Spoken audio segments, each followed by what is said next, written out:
Mr. Fishman, how are you today? There's Zachary. How are Hey, you all right. doing? How's it going, man? I'm good. Doing, How are you? I'm doing fine. I got the weed eating done. It's like 90 degrees here in Virginia. Virginia is famous for going from 40 to 90 to 70 all before breakfast. So, that was good. I tell you what. And we got a little bit of zucchini. Mr. Fishman, I have to say, I was listening to yourself. That was very well designed with the lyrics on the song you have featured on the YouTube. I love the part where it goes into the forest, freedom in the forest, and then it has kind of a slightly different change in the tune as if you're free from the beat, and then on the word. And then you mentioned analyze the trees, but not say directly. You can't see the forest through the trees, but you're orbiting that cliche. That was a brilliant move in the writing. And then when you mentioned the word home, it went back to the main beat. So you're home on the beat, and gradually the lyrics were integrating the going into the forest. And there were other parts in it as well where it was like, they're to go back to the truth of their own, it's like truth of their own and down. I was very impressed with the lyrics that you put together in that piece, my friend. Well done. That is not easy. And it had the different changes in the beat to kind of suggest movement and different things. So that's very well done. I cannot sing like that at all. So I salute you. Well, hey, thanks, man. I appreciate it. And let me just say to you, man, like I've been listening to your work just for a little while now, but I've been hugely impressed by the work you're doing philosophically and artistically. I listened to that story, Let's Meet Someday. Yes. Your wife, man, that story just like blew me away. And as you're saying, the context and the content coming together, I really appreciated the way that you used your two voices in the story really well. I thought that, like in the beginning, you can't quite tell what's going on, right? It's sort of like, who is she talking to and what's going on? And I thought that the way that you use your wife, Michelle's voice, she's got this kind of soft feminine voice that sort of draws you in. You sort of think, okay, like what's going on here?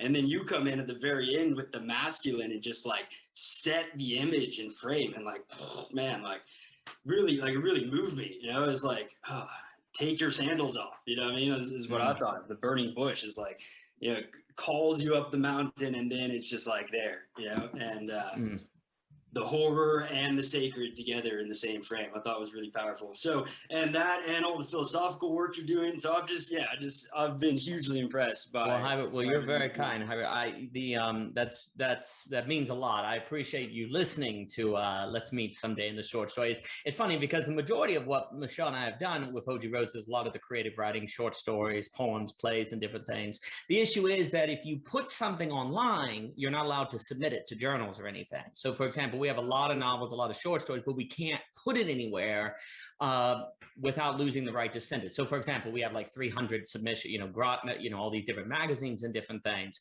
But it's not stuff you can do. What's been neat, though, is, in one side it's bad. There's basically nowhere you can send. It's very difficult to send, say, philosophy work to any journals or anywhere because you have to have a PhD or an affiliation with a university. And, Michelle and I live on a farm. We think it's a great teaching ground, but for some reason they don't give you accreditation. And so you have all these kind of ideas in journals, but it's like, oh, well, we can just put this on YouTube and share it. And that's been really neat because it's been a way to we met in Charlottesville, called Unoia, which is Greek for beautiful thinking. And the word Unoia also means good, true, and beautiful, that you can put it together. So it's a lovely word from the Greek. And it's also got, I think it's the shortest word that has the most vowels in it in the English language. So it's kind of a neat word, meaning Unoia. But we had done that, but then we're like, oh, well, we'll do this YouTube stuff, and getting a chance to meet all these different people such as yourself and to be in these conversations have been really, really neat. But it means a lot whenever someone goes to the creative writing. We have a Turn the World, Blackout, The Savior Digressions, a short story collection called Under the Wing, a bunch of plays and different things, and that we've been working on. That's kind of the majority of our work, funny enough, is actually in the creative writing world. It's just that we're not able to put that out because of kind of the restrictions on different things. But we might just get to the point where we don't care anymore because it's like, for example, like you'll be waiting years, literally years or months, especially after COVID. And it really kind of, you're like sitting on the stuff and you're like, oh, is it just going to die? Or, so it's a funny kind of tension in the writing world and different things. I was talking with Pei and different people on the booktube side of things about all those different And that's the other thing. There's all these like different tubes, right? Booktube, music tube, psych tube. It's kind of neat. But but anyway, hi Rude. And would you prefer me to call you hi Rude or Mr. Fishman, Zach? Doesn't matter to you, sir. You can call me Zach. It's fine. I mean, I do go by hi Rude. That's my a cool name. You know what I mean? And that is a cool name, by the way, because high root, it's like a root and something beyond, but it's also grounded. So that's a multi kind of faceted name. So I appreciate that. Well, Zach, but anyway, I just wanted to say I really appreciate it means a lot that you would say that, Zach. So thank you. Oh, you're welcome. So maybe that'd be a good thing to talk about. Like how do you feel having worked within sort of institutional journals and things like that? And then having worked on YouTube as well, and then having worked, you say, in person within this. What? Tell me more about this. How did you say that word? Unoia. It is a funny word. Yeah. Yeah. Tell me more about that. What's that about? And maybe like how do those different mediums compare and contrast in your mind? Like what? Great as question. we move in our world from, it seems to me, as we move from universities and more formal institutions into this sort of more informal kind of emergent processes, like what are we gaining, what are we losing? Maybe that'd be like a good thing we could talk about. That's an excellent question. I love it. Unoia is an art gallery performance center, is also a community. It had like bluegrass groups would come and practice on Tuesday. You had drama groups that would play. There was a church on a Sunday. There was a ministry that helped the homeless. So it was a whole 9 yards. It was an old, I ran it. I was part of the team that run it from like 2007 to 2014.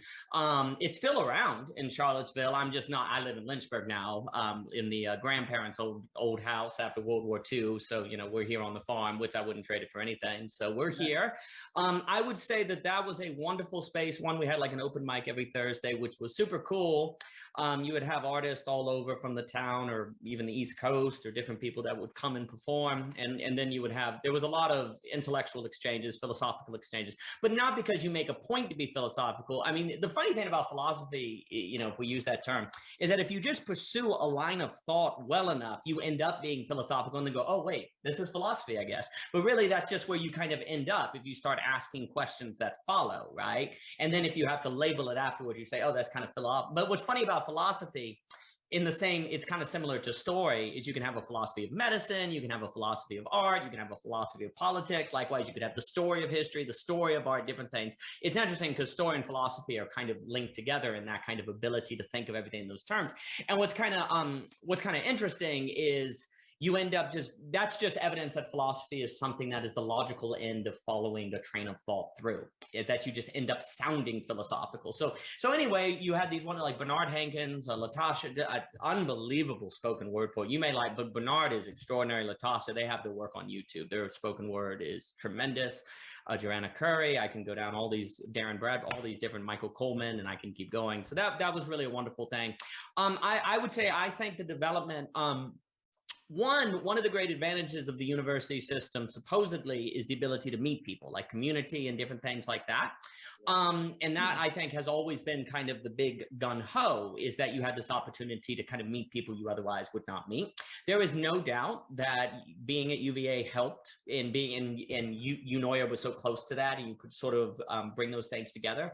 But I will also say one of the reasons why you're probably going to continue to see the movement away from institutions in favor of, say, YouTube or the online and different things is because I was of the impression that that social dimension, that intellectual social dimension, not social like let's go party together, which I'm not saying is bad. I'm not saying partying is bad, but there's kind of a difference between, say, the people of the Scottish Enlightenment getting together over drinks to talk about the nature of human motivation and getting together to try to forget your week. There's a difference in those sort of motivations, if you will. I think in my take was that part of a really robust intellectual life was leaving the university, and you actually had to make a point to create it and to find it and bring people together. And, another group I was in was the Jefferson Society, which was a kind of a oratory, debate, literary society as well. So between that and Unoia, UVA was wonderful because you had these kind of environments, but they were not in the curriculum. They were things that were independently created in that environment. Now, at the time, you didn't have, say, high-speed internet that was ready, really didn't, not the average person at least. It wasn't so widespread. It's actually extraordinary how much has changed for the average person in 10 years. Obviously, people had high-speed internet in certain areas, but it's becoming more widespread and more people are having access to that. Where now you can get that benefit of the university, I think, easier online. Now, nothing ever beats a face-to-face, but Zoom to Zoom is better than nothing at all, right? If you have to pick, Zoom to Zoom is better than nothing. So I think when it's a question of what something is lost from the institutional setting, the thing that I think was most valuable for you can get to some degree online, and also on the institute, on the academic setting, there is a certain level of self-selection that occurs where you lose, I think, a sort of depth in the it's really, really consequential if you never interact with, say, blue collar workers, for example. That's mostly where I'm at. It's very consequential. We talk about, for example, the university system talks a lot about diversity, and I think that's great. There's nothing wrong with diversity, but the issue is there's difference of, if everyone is white collar, but they're diverse within white collar, for example, and this is a generality, it depends on the university, there's actually something missing, right? And there's also something missing between interacting with people that are mechanics, people who are unloading trucks, and also working for, say, Google or a white collar, or you need all of those things mixed together. And for me, that's kind of the next level diversity, if you will, which actually I think YouTube is better at doing. You can actually and arguably have better. Now you have to look and you have to take initiative to that. But in my opinion, and then I'll pass it back to you, you're increasingly losing the edge on the university system, especially if it's going to put people in debt like it does, especially if, the only reason, honestly, at this point is still around is because they kind of have a monopoly on credentials, meaning you have to go to university, get the credential to get the job. Now, it's a monopoly. And I thought monopolies were bad and caused inefficiency. Oh, wait, they do, because arguably the university system has caused inefficiency. And that would bring prices down, but it would be a different piece. But anyway, that's what I would generally say. Right on. Yeah, I think that's really good. Yeah, I definitely think the university is necessary for credentials, like you say. If you want to be a medical doctor, you need some sort of hierarchy that can credential you and make sure that you're able to do the things you need to be able to do. And when I think of institutions like beyond the university, I just think of the capacity for collective action. I mean? Like, here we are on YouTube and we have this distributed network, but like, if we, first of all, who are we, right? There's no clear terms of who we are. And there's no way for us to engage in any sort of collective action where we act as a group towards a specific end. There's no hierarchy, right? It's purely a horizontal network in that sense. Does that make sense? Oh yeah. And so like this is what I've been thinking a lot about, is this idea of like the commons and the idea of like, how do we first of all come together in physical space, and how do we come together in groups that can organize towards higher order goals other than simply the personal individual education or progression in your own spiritual path. Like religion, just the word religion, like re ligare, right, to bind together. Like, how I don't see YouTube as a binding structure, in the same way that a church is a binding structure, or a corporation is a binding structure, or a university even. A university is kind of in between those two, I guess. And so like, this is just what I've been thinking a lot about, is how do we get into this, and I feel like, okay, so I've been listening to this corner of the internet for some time now, right? Going down the line from, Joe Rogan to Jordan Peterson, on to figures like John Vervaeke and Jonathan Paz. Joe, are you? Oh yeah. Okay. So yeah, okay.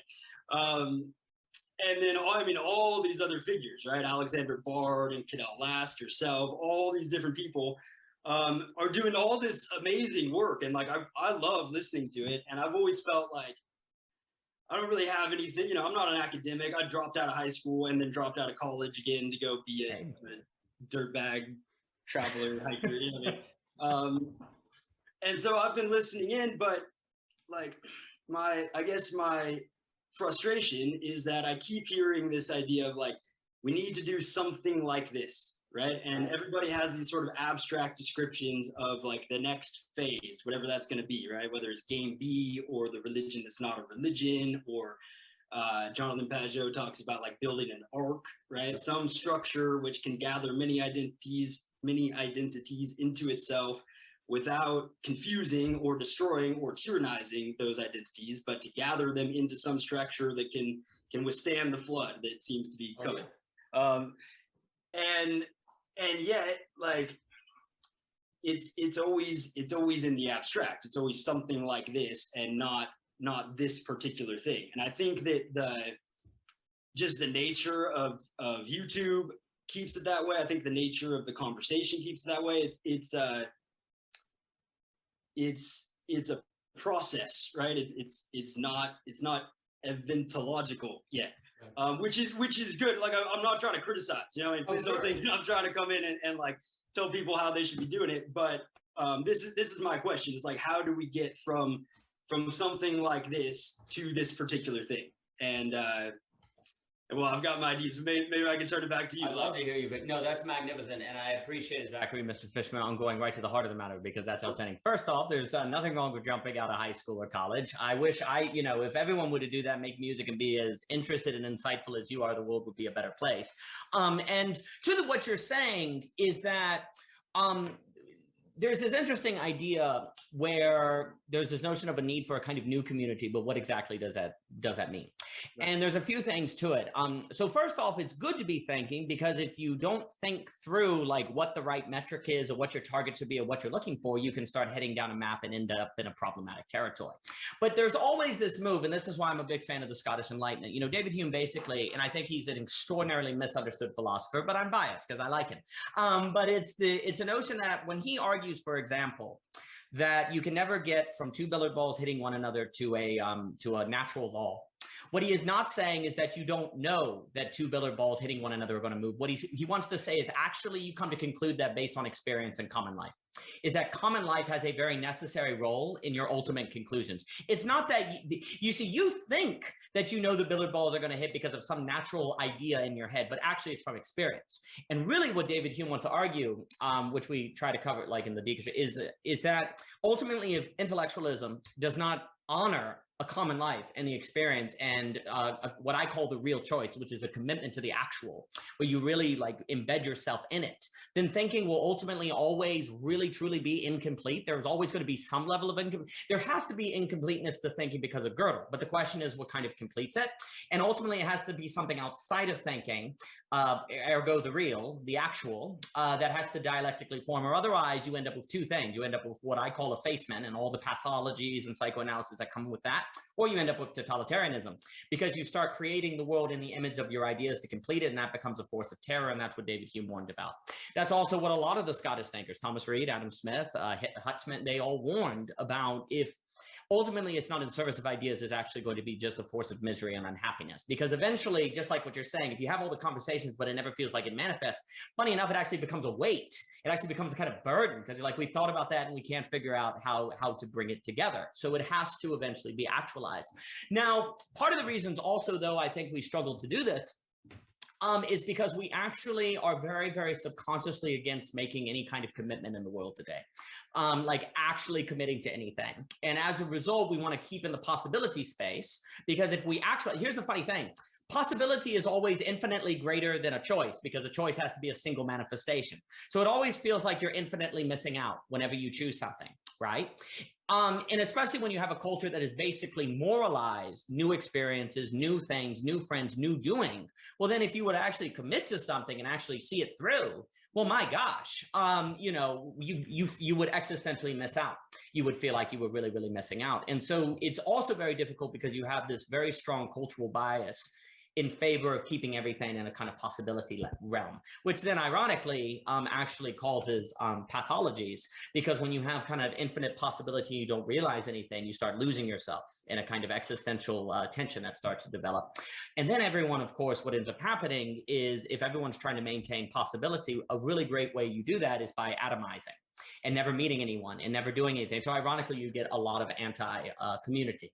So the first thing I would say to you is, when you have to make a choice that you're actually going to do something. Yeah. So for example, we live on a farm. For example, I run a wedding video. For example, you have an arcade. You say you're going to do this, you're going to see it through, and you can put your money on it, and you invest into it, and you do it.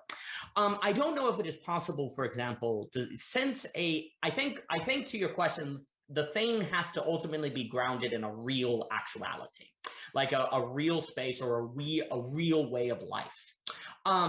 What's interesting is, say, in the past, social networks, if it was your neighborhood, everyone was kind of in the same materiality. So you shared that materiality, and that created kind of a foundation of givenness where it felt like everyone was speaking the same language because we knew of the same water parks, we knew of the same lakes. So the question is, can you get that neighborhood effect per se online, where people share different givens and different kind of backgrounds that they're sharing, right? Well, that's where it gets tricky, right? It would not seem that that's going to necessarily be the case. It would perhaps be where you can kind of in passing and check in on one another and see how you're doing. But ultimately, the actual side, I think, of the dialectic does have to come in the individual's life, where they have to, on their own, sort of be operating in a space of the real. You know, for me, what that has looked like is, you know, you're living on the farm, you're having people to the house, you're meeting people, you're talking with people regularly. There's kind of a feedback loop where it's both at the same time. I think there are better ways to do the online. I'm very interested, you know, with Dr. Michelle Balls, you know, Dr. Michelle, where last had that conversation with Bard and Mikhail on the commons, the global commons, and all of those different things, and the new economic models. I think that's a very good direction. But for me, I have found it where, you know, just going out and weeding, you know, just being out in the grass can actually be quite good. But I'd be interested to hear on some of the thoughts that you have. Sure. Well, yeah, I think, like, in our culture right now, as you say, we like the potential space, and we're very afraid of the phallic vision, as Alexander Bard would say, right? Any sort of top-down immanence, to use John Vervaeke's language, is seen as inevitably going to lead to tyranny. And obviously there is a tremendous possibility that it will lead to tyranny, but I would argue that it's also necessary. Like, there is no emergence without emergence into some structure, right? If a tree is to emerge from the soil, it will emerge into a seed, which holds the pattern of the tree and differentiates between what is ruled in and what is ruled out, right? I would say, in agreement with Alexander Bard and John Vervaeke, I would say that the basis of intelligence is membrane and memory, right? So you have to have some membrane which differentiates an inside from an outside, and you have to have some memory by which to decide what to bring inside the membrane and what to keep outside, right? And that's a hierarchical structure. That's that's a seed, which is a phallic word. You know what I mean? And so, like, we have this dream of the emergence, we have this dream of the grassroots effort, right? Where it's like, I'll do my individual thing over here and you'll do your individual thing over here, and we'll be united in that we're next to each other, right? There's how a grassroots effort works, right? Each blade of grass is supported by a single root, and the only thing that makes the individual blades of grass into a field is the fact that they're all next to each other, which is what grassroots efforts do, right? They stand together. Which is good. Like, it's good to stand together, but there is a categorical difference between standing together and working together, right? There's no coordination within a field of grass. And so I think,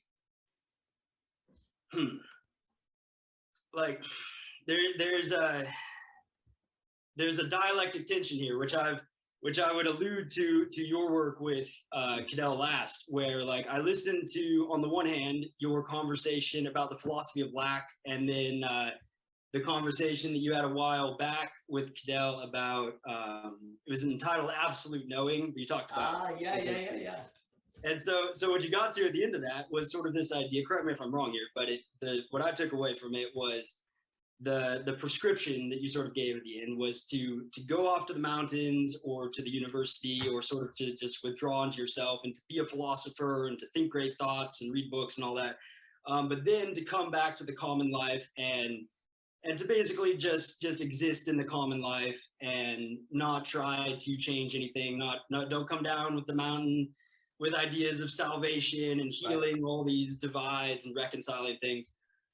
because that tends to just be an ego trip, and it tends to be it's not really dealing with lack. It's not really dealing with the tension between where you are and where you'd like to be. You're trying to fill that through some sort of vision, right? Right. So that would be one half of the dialectic tension. On the other hand, there's this idea of ontological design, right? Sure. This idea that we should treat subject as project, right? Which is, I mean, project to project, right? Is like we're gonna project an image of maybe not perfection, but at least a process towards an ever evasive goal. And like to design is to designate, right? Is to institute that order onto the medium. And if the medium is subjectivity, you're talking about people, and presumably we're not just talking about one like we're not just going to do it all individually, because if we're designing our environment so as to affect human subjectivity, then we're quickly going to run into the problem that we have to share an environment, right? And so if we're all engaging in this process of ontological design, then we will run into conflict, because there will be different designs that conflict with each other, and we'll have to establish some method of choosing one design over another, right? And at that point, you can no longer just have a distributed network of individuals. You must have some hierarchical structure by which to order that hierarchy. And so for me, there is a real dialectic tension. Like, I'm not trying to say that you're contradicting yourself. You know, I mean, like, those two things are real, right? Both of those things are real. And yet it's like, what do we do, right? And this is to me like this is the whole challenge with dialectical thinking, right? Is that you can set up the frame, but then how do you move through the frame, right? It's like there's like a false triumph that can happen, right? There's like a false summit in dialectical thinking where I mean, I do this. I mean, I'll be listening to two people arguing where each person has taken one half of a dialectic tension, and then I feel very wise and important because I get to come in and be like, well, what I think is that you're saying A and you're saying B, and I don't think we should identify with A or B. I think we should hold the dialectic tension between the two of them, right? But it's like, okay, but what do we do next, right? Like, what is our next step? And so I guess whatever the next step is going to be, and again, I've been working on an idea, and turned it into the beginnings of like I have like an idea of how we could put something like this into action. But I also I fully realized that me saying that, like, oh, here's wild man from the forest with this big idea, and it's going to like there is the boy pharaoh and the pillar saint on either side, and like I recognize that in myself. And so I guess maybe I can turn it back to you here and just like, first of all, are you happy with the way that I've set up that dialectic tension? I really think it's just the matrical versus the phallic. I mean, it's on one hand, you're saying, just go back into the matrix of society. Don't try and take charge, just exist within that matrix. Maybe you can be a node within that network, but just sort of be there, just be open, right? This is all very, very matrical language. On the other hand, like design or be designed, right, is very phallic language. So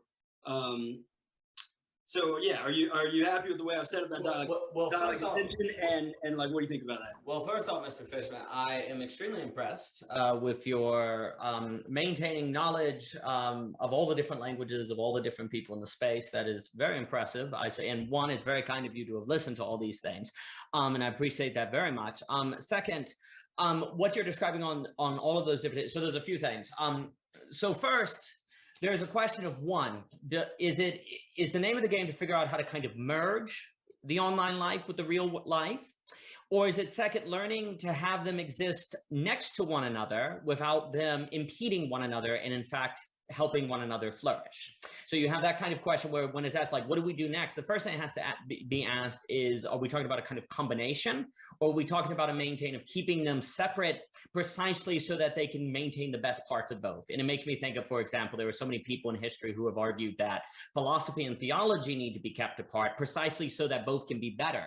Not because philosophy can't lead into theology, but because when you kind of blur them, you end up thinking you're doing philosophy when you're doing theology, or you think you're you're doing theology when you're doing philosophy, and you end up mediocre in both. Whereas someone like a Marcel Blondel or an Austin Farrer, like they were very big on, well, actually you keep them separate, because when you keep them separate and you do one, what, like their argument was, if you do philosophy well, you actually end up in theology, not trying to, simply because philosophy leads you to that place. Now, whether that's true or not, that's an entirely different conversation. But there's this notion that you have one model that suggests the only way to kind of advance is to figure out how to merge. And there's another model that would suggest that the way you advance is to keep them separate, to keep them in the right boundaries. You could even bring up a Kant, right, with like keeping the moral life and the philosophy separate. And that's how you advance both. So that would kind of be the first question, is which model do we think it is? The second point on when we like talk about, you could also get into economics, sociology, all of these different subjects, which in the book Belonging, again, we attempt, because there's also questions too. For example, if you are forced to say you're living in an intellectual creative life, but you're forced because of the bill to say be part of an academic, a university system where the bureaucracy is driving you nuts, and that kind of hinders your ability to flourish or to pursue the ideas you want to be. Wouldn't it be nice if there was an alternative economic model that could perhaps bring that forth? And that's where I get interested in subjects of, say, the monopoly on credentials, the Marxist material dialectic, and how I think that's missing. It's got the proletariat, the bourgeoisie. I think you can talk about the artifact, which is the people who create the means of destruction, the means of, well, destruction, wow, the means of production. If you don't have those people, you get destruction and you get all these different economic issues. So I think you get into economics here. And then third, what I would say, the return to common life, there's a paper called Dialectical Ethics. When we return to common life, part of it is the idea is you don't think you are better than the people that you are going into, that you think that the work that they do is worth doing and that it matters. But if someone, say, comes along, one of the reasons Hume wanted the philosophy, Hume was adamant that you had to go off and learn. You couldn't just stay in the common life. You had to go off and learn, because if you didn't, then if someone came along to take your common life or to destroy it, there would be no one there to defend it, to maintain it, or to lead it away from, say, the banality of evil of a Hannah Arendt. So I would say that absolutely there's this notion where you don't want to return to common life because you're like, I'm going to lead it. But you also, if you return to common life, you are willing and ready to lead or do what needs to be done if it arises, but it has to be from the bottom up, not from the top down. So another way to look at that is a return to common life is what makes everything, your thinking goes from bottom up, like you become very bottom up in your thinking as opposed to top down. But the only way to do bottom up well is to actually have that philosophical skill to be able to think through issues, to have that awareness of the conversation. Because otherwise, if, say, ideology begins to sweep in from the outside, otherwise, if, say, corporatism or different models start to give you, start to change things, you're not going to have anyone there to defend it. And so there's this notion of the return to common life as the defense status, where you are indeed willing to kind of step up and do what needs to be done, but not from a savior mentality, but from a, this is actually happening and needs to be occurred. But of course, that's difficult, because how do you know when you're actually discerning that, as opposed to just thinking you need to discern that, and that gets into the whole gambit of, I hate to keep pointing to, but it basically gets into all of epistemology. I mean, the whole true isn't the rational, where you have to go through all the mental models. You have to go there. What's the difference between thinking and critical thinking? What's meta mentality? Blah, blah, blah, blah, blah, all these different questions, and it becomes difficult. The last thing I'll say before passing it to you, because this is an extraordinarily important topic, on the question of ontological design, Daniel Frege in his book wants to kind of argue that we're already in the middle of ontological design. It's not so much like, oh boy, I want to ontologically design. It's like you have no choice. Like it's already happening. And so it's kind of like, he'll talk about the Second Amendment. It's kind of like defending yourself sort of thing. So to Mr. Fragas' defense, it's important that it's not necessarily a kind of, oh boy, we can design ourselves. I mean, Mr. Frege will quite clearly say we might all be screwed because this might just lead to Lovecraft, because precisely what you're saying, you get all these sort of tensions, but there's this kind of idea that it's already too late. It's happening. The corporations are doing it. So we either figure out how to do it or we're done. Now, we may not accept that vision. And also, I think Mr. Jockin does a very good job on kind of saying, well, the notion of ontological design says there's no, say, essential substance that makes human beings human. So if you don't have that, how can you even say ontological design is bad, or what one thing should occur or not? It's kind of like when Heidegger wants to defend suchness, but he removes essence. He wants to keep the world from being turned into standing reserve, But why should it be kept from being turned to standing reserve if there's no, say, there's no essence, form, or substance to entities? Who are you to say that we shouldn't turn trees into lumber if there's no essential, there's no essence to what that suchness is, right? You just have to say, because it's good. Okay, but that's your opinion, and you have that sort of splitting off, right? And so you lose that. So that can also occur in the very metaphysical conception that ontological design brings forth. It also could surrender a metaphysical principle that would create a morality against the actions of taking ontological design too far. Now, Mr. Fraga may counter that and say, well, the people with power are doing it and they don't care. So, what are you going to do about it? And then I will just add, before giving it back to you, there then will become the question, I think, actually, for me, the problem of ontological design is very good reason for why what David Hume is teaching is even more important. Because if we have the ability to ontologically design, it's going to be really easy to think that we should, in fact, top-down think, because we've ontologically designed ourselves to be better than everyone else. So we darn well should control everyone's common lives. It's going to be really important, if one is engaged in this ontological design, to do it from the place of the bottom up and with the community and with the people around them and different things like that. For me, it also, I will say that I may have a little bit of territory bias, in the sense of, I'm lucky to live in a scenario where I've got, like, my parents live nearby, my brother lives nearby, but we're all like in a community, we have neighbors. I don't live in suburbia, so a lot of people live in, say, a more suburbia structure, which is so interesting because they're really close to one another, but a lot of people don't interact in suburbia, which is kind of funny. Whereas kind of out here, part of the problem that you're describing can be taken care of just because of the logistical setup I'm in, because everyone has to help one another, right? It's not literally possible for one person to, say, cut all the grass or to do all the hay. It has to be multiple people on multiple tracks. So you have this kind of natural blending together, working together with a community, and also a sense that the common life, it does have to be bottom up, because you can't just have a decree to cut the fence line and it thus be cut. No, someone has to go out and do it. Someone has to make it happen. So there's a more natural life of bottom up in different things. And so for me then, when you're spending a part of your day doing that, and then you come in and you do these intellectual communities online, it feels like a balance between those different things. But then, of course, that's not going to be a solution for everyone, because not everyone can, say, live on a farm, or they're in a situation where they can do that. I do think, actually, bringing more manual labor into your life, everyone, is actually quite a good thing, or doing more physical, I think that's part of the equation. But I will also note, as we progress in this conversation, I perhaps have an advantage over many people in the metamodern world, just because of where I live and what I do in different things like that. Mm-hmm. Well, I guess what I'd ask you is just, like, how do you differentiate between, you say we need to think bottom up instead of top down, and we don't want to come in with the savior mentality, but, like, to me, the story of, Mark Zuckerberg is controlling our minds, and so we need to design our own ontology in order to defend it. Like, that's a savior story, which I'm okay with. I'm okay with the savior complex. You know what I mean? Like, I guess my point is that, like, you talk about re-entering the phenomenological drama. Right. And to me, drama means playing a role, and my dad said this to me once, that all drama, from the middle school cafeteria to Shakespeare, has three roles. There's the bad guy, the victim, and the savior.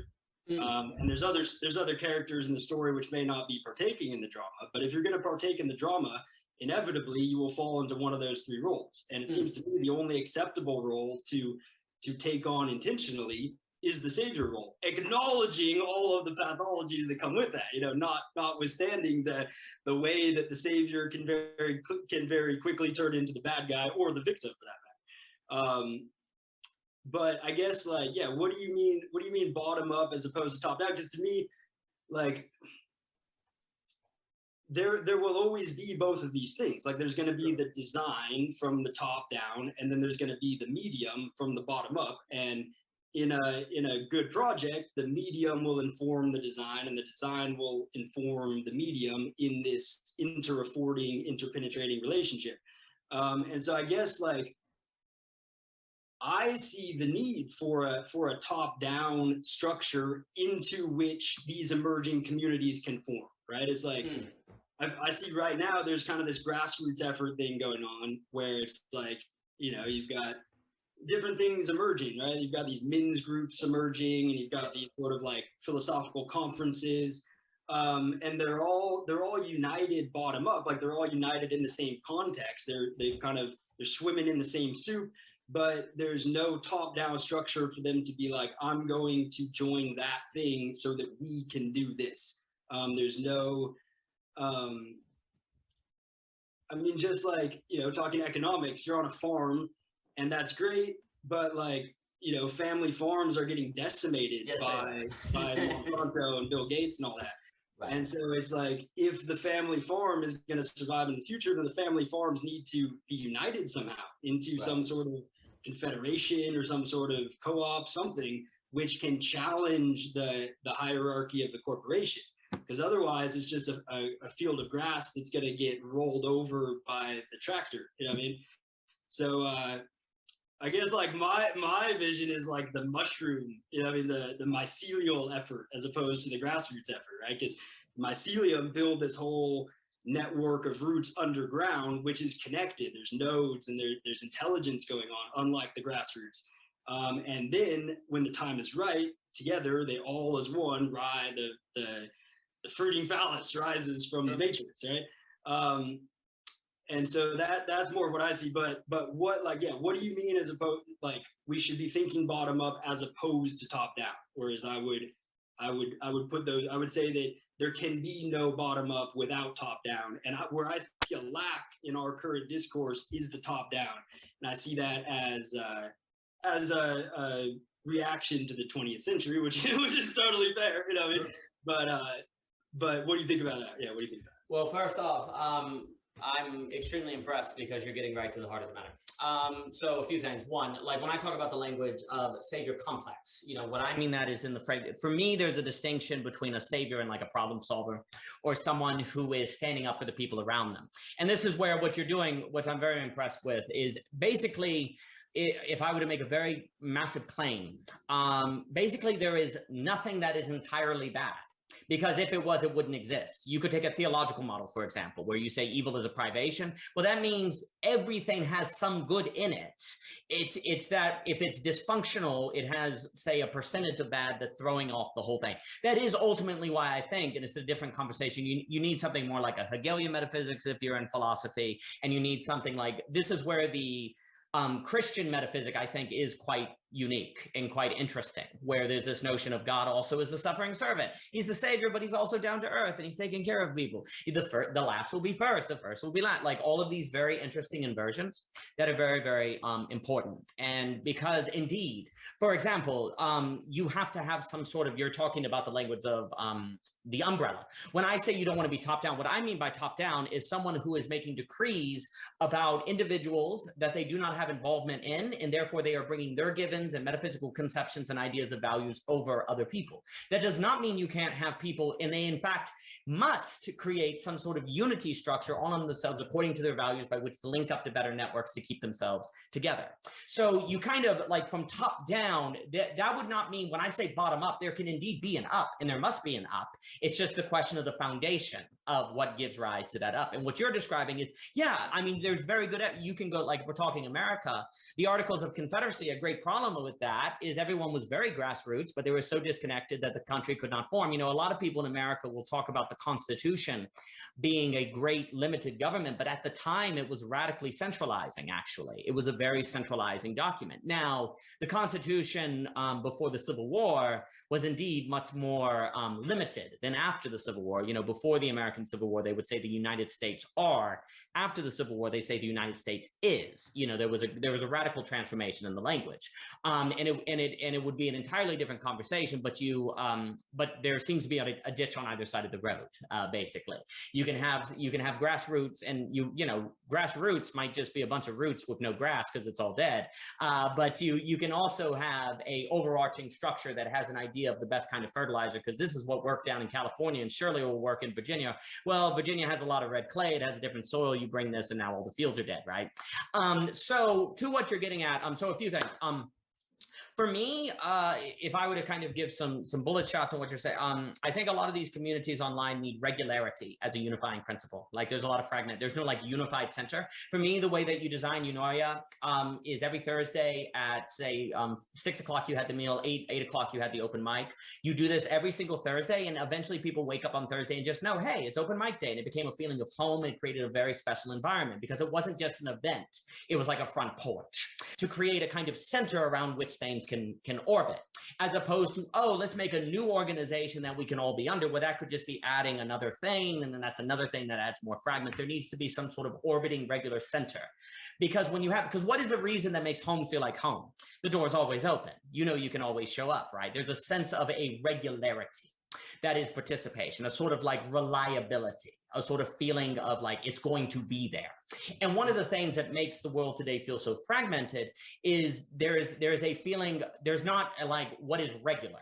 Like you'll meet someone online, you'll talk to them, you'll have a great time, and then you'll not talk to them for 2 weeks, or it's kind of sporadic and it's all over the place, simply because of the logistical problem. You have this logistical problem of how do you coordinate all those different calls? How do you coordinate all those different things? So to be first off, because what you're also getting at, Mr. Fishman, it's like very logistical problems. Like what are these very tangible logistical problems that you need to put? And for me, when you start talking about a regularity, that is you're talking about a kind of mushroom, that's a kind of center that you're creating. It's a kind of unifying principle.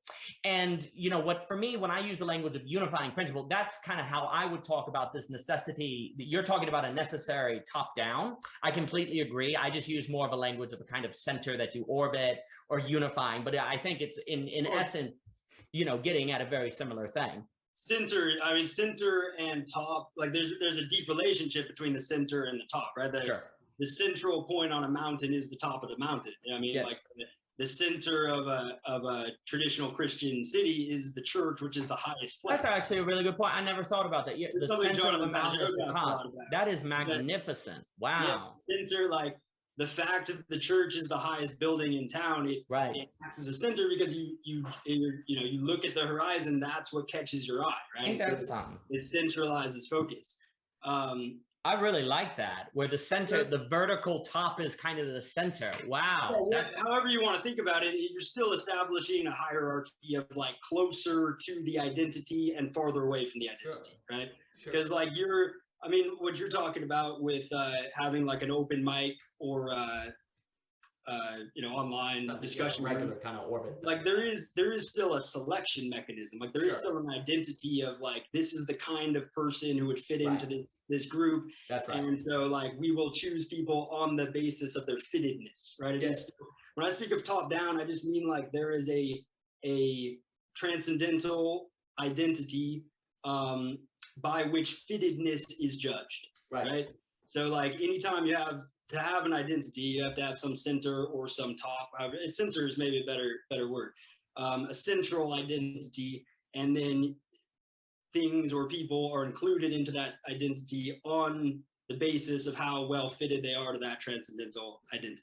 But what you're getting at fittedness, that is another reason today everything is so fragmented, is because no one wants to talk about that kind of teleological language or different things. You can't, I think there are a number of ethical thinkers that basically make the point that ethics becomes very, very difficult to do in any meaningful sense. For example, if you don't have a doctrine of fittingness, which is going to be relative to what a thing is, right? Like, how can you decide? There was a big Supreme Court case on if people should be able in a game of golf to use the golf cart.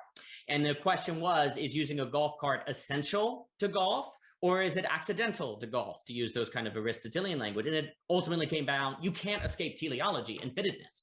So one of the reasons, again, why I think people struggle today is because no one wants to create a mechanism of saying, this is a community for X people, and you are not X person, therefore it's not that we're like putting up a wall or different thing, but there's a different nature of participation. One of the things that, Sorry, yeah, I would just say it is a membrane. Sure, it's a membrane is what it like, that is exactly what it is. It's saying like we are those who exist within this membrane, and then like you can't include without excluding, I think is the great principle. Like this is the great delusion in our culture right now, is that like we think that we can have inclusion without exclusion, right? But like draw a circle, there's that which is inside the circle and that which is outside the circle, right? If you're gonna have a party, there's those who are invited to the party and those who are not invited, and you can't have one group without the other. That's right. And so, yeah, like it is drawing a memory. Sorry, I cut you off there. No.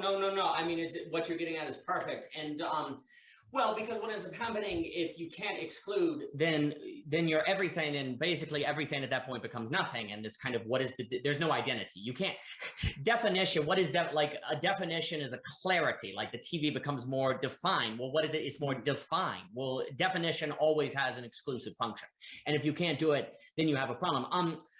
To me, this gets into what I like to call, and first off, Mr. Fishman, I really appreciate what you're getting at, because also what you're unveiling that I'm not sure is always appreciated is how one topic leads to the next. Like, you do this truism, the truism of the rational epistemology, and then you find yourself in sociology of belonging again.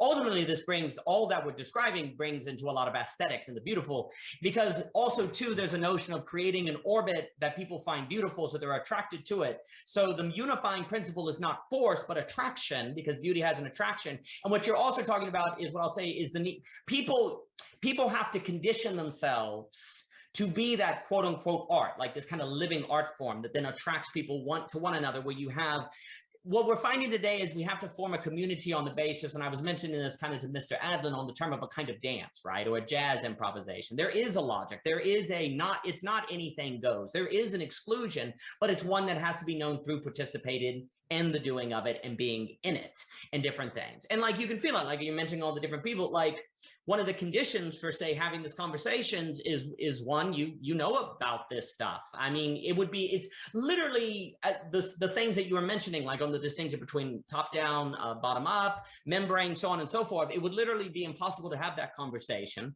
with someone who had not listened to the people you have listened to. That's not the problem is people hear that and they think it's elitism. It's not elitism. It's literally like concrete facticity. It's literally just a fact that if you've never heard these terms before, you could not understand what the conversation is getting at. It is very difficult for people to not hear condition. There's certain conditions that have to be met and think that you're being an elitist. If you want to lift 500 pounds, there is a condition that must be met. You must train to lift 500 pounds. There's no elitism. There's no sort of like you're somehow in your human dignity better than other people. There is a raw facticity that requires one. You're better in the sense of the task, right? You're better at lifting the 500 pounds. There are some people that are better at doing plumbing than others. That's why I bring Mike over. I'm not touching those pipes because last time I did, I was not so good. So, he is definitely better at that. But you see, when people don't understand that conversation is a kind of skill, for example, like intellectualism is a kind of skill. It's not a sort of you are smart. It's more of the skill, like art, like being able to like Faulkner. It's not that you're like better than other people. It's like liking Faulkner is a kind of skill, right? It's something that you develop, which then it's bound in the facticity. So one of the first steps too is getting people to understand when we're talking about membranes, when you're talking about exclusion, it's on the basis of a skill, not some sort of inherent dignity. It's on the basis of putting in the time, which anyone, it's not like exclusive, because anyone could do it theoretically if they wanted to, or if they found like. Now, of course, you could say, well, some people have a disposition to say exercise more so than other people. Yeah, sure. But theoretically, anyone could at least participate in running to the degree that they, in their given genetic, whatever thrownness, can do. I will never be able to run a 4-minute mile, for example, but I'm sure I could run a mile in some amount of time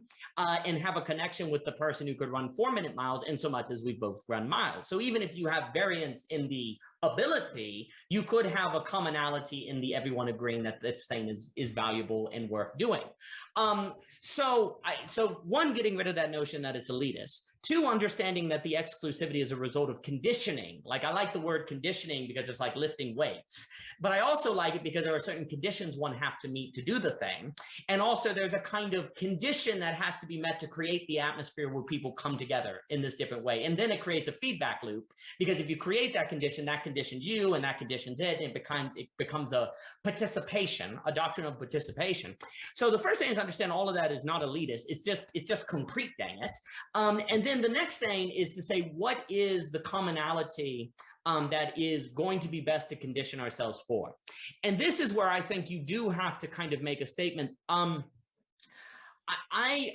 would very much like to bring back education in the realms of, say, oration and conversation and rhetoric. That was actually like a thing for a very long time, because conversation is kind of unique in the sense that it's very unconditional. And, you know, I was just in the sense of, I don't need it. I could talk if I don't have money. I can talk on an airplane. I can talk in a room. You know, it's very universal. Now, of course, there are different languages. So there are different barriers, but conversation and the ability to share in that conversation and to do it well seems to have a unique function in the possibility of this community. So you know, first thing I'll say is a kind of so in terms of practical.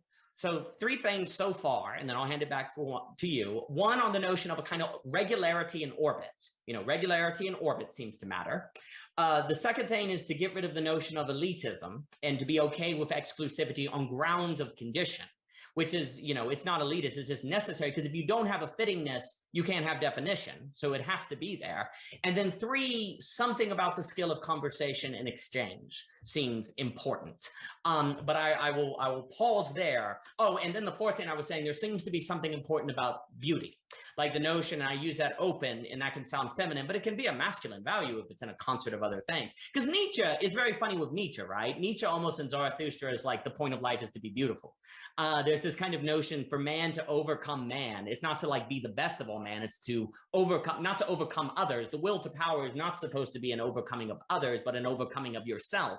There's a notion that doing that is kind of heroic, and it's good to be heroic because there's a kind of beauty to it, where you show people and show yourself an alternative and better way of life that then attracts people to rise to the occasion, kind of like an inspirational sort of thing. So it's interesting to think of that. And also then, if you think about returning to common life in the sense of that overcoming of the self and having that sort of influence on the people around you, that starts to show where you can have a quote unquote leading that is not a sort of decreeing. So you could almost make distinctions between leading and decreeing.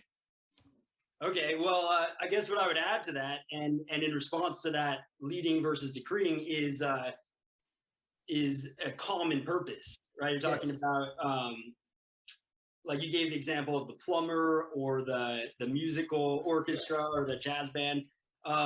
Like a construction site functions because everybody there is working towards the same goal underneath the same emanating plan, right? Somebody has decreed, let there be this house in this, you know, there's a blueprint, right?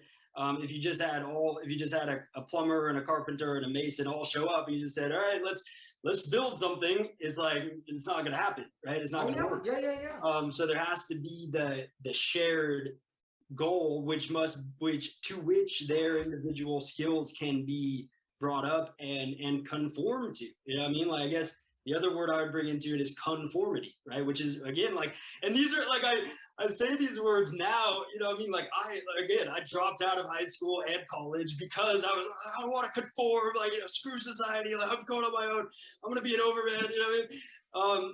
But now I'm coming back 10 years later, and it's like, well, like, maybe there's something to this whole, like, group thing, you know?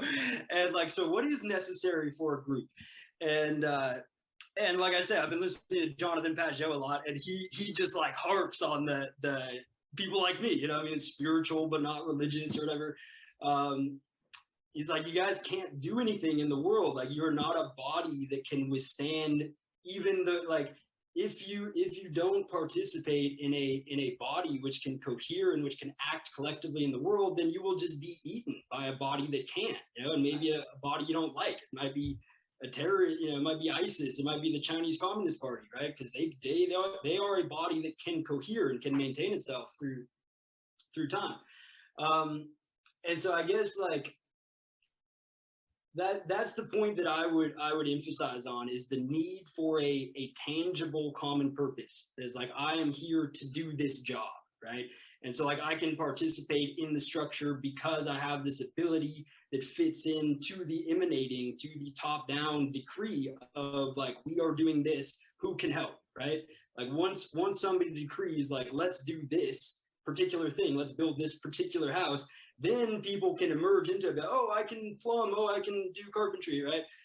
But if it's just like getting a bunch of people together and trying not to have the decree, then like where leadership is just going to be this like petty free-for-all, right? Because there will still be leadership, right? It's like, well, what should we do? Oh, well, I think we should do this. Well, I think we should do this. And then it's just going to be this endless fighting, and hierarchy will inevitably emerge, right? Because again, there's going to be competing visions, and like if there's to be you can't implement everybody's vision at the same time. Now, I guess this gets us into what we kind of went back and forth in the YouTube comments about it, which is like unity and harmony, right? Sure. And so like, okay, so you laid out this scheme where you have unity, which is a bunch of people playing the violin together, and they're all playing the same notes at the same time, and everybody sounds the same. There's no difference between anyone. And then you have it's called singularity, where you have a bunch of soloists, right? A bunch of different musicians playing in their own rooms, separate from each other. They don't hear each other.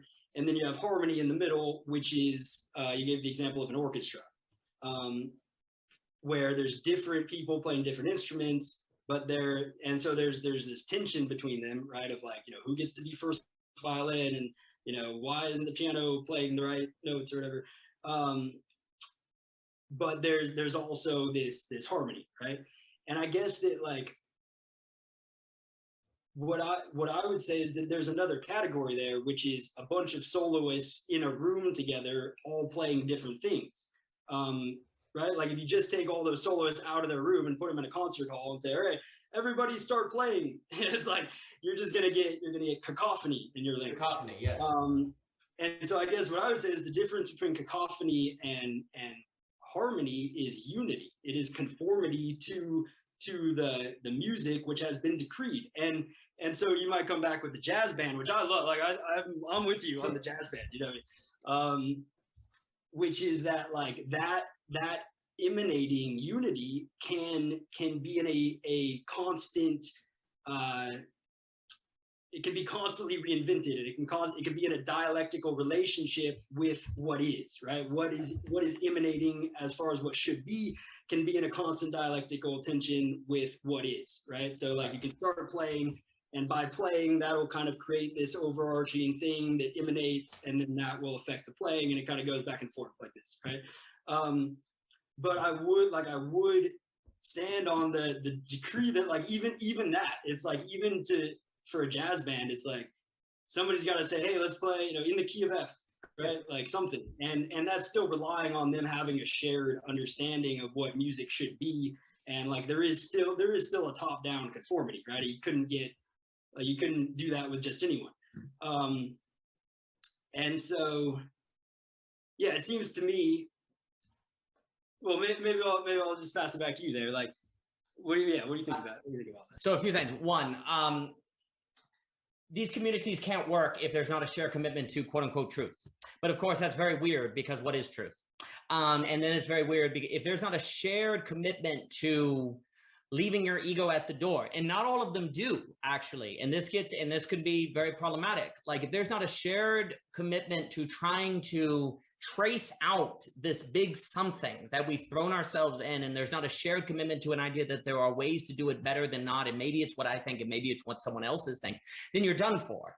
You mentioned religion. One of the reasons religions work is not only do they have the advantage of an organization, but they do have a shared purpose. Like they believe in God. If you believe in Jesus, even if you think that's crazy, there's at least a shared commonality of we all believe that this book right here called the Bible matters. Now, some people may think it matters more than others. Some people may think tradition plus the Bible matters, and they might vary, but we all have enough of a commonality to where we can say that there are certain principles that matter, and we may disagree on it, but the disagreement is bound because it all is sharing to these same macro purposes. The book Belonging, again, basically we've thrown out religion. Not only do we not have effective organizations, but we don't even have what I call givens. We don't have bindings of hermeneutics, which is that we have interpretation, but there's a kind of shared language, if you will, of values and ideas that they have. And if you don't have that, and you don't have the organization, well, then you have a bind. And a conversation I have with Daniel Zaruba in another paper is basically everywhere is heading toward becoming like Japan. The whole world is going to become like Japan. You know, everyone's talking about the term metamodern. Japan is metamodern. They've been metamodern for about 50 years before everyone else. They are the extremity of it.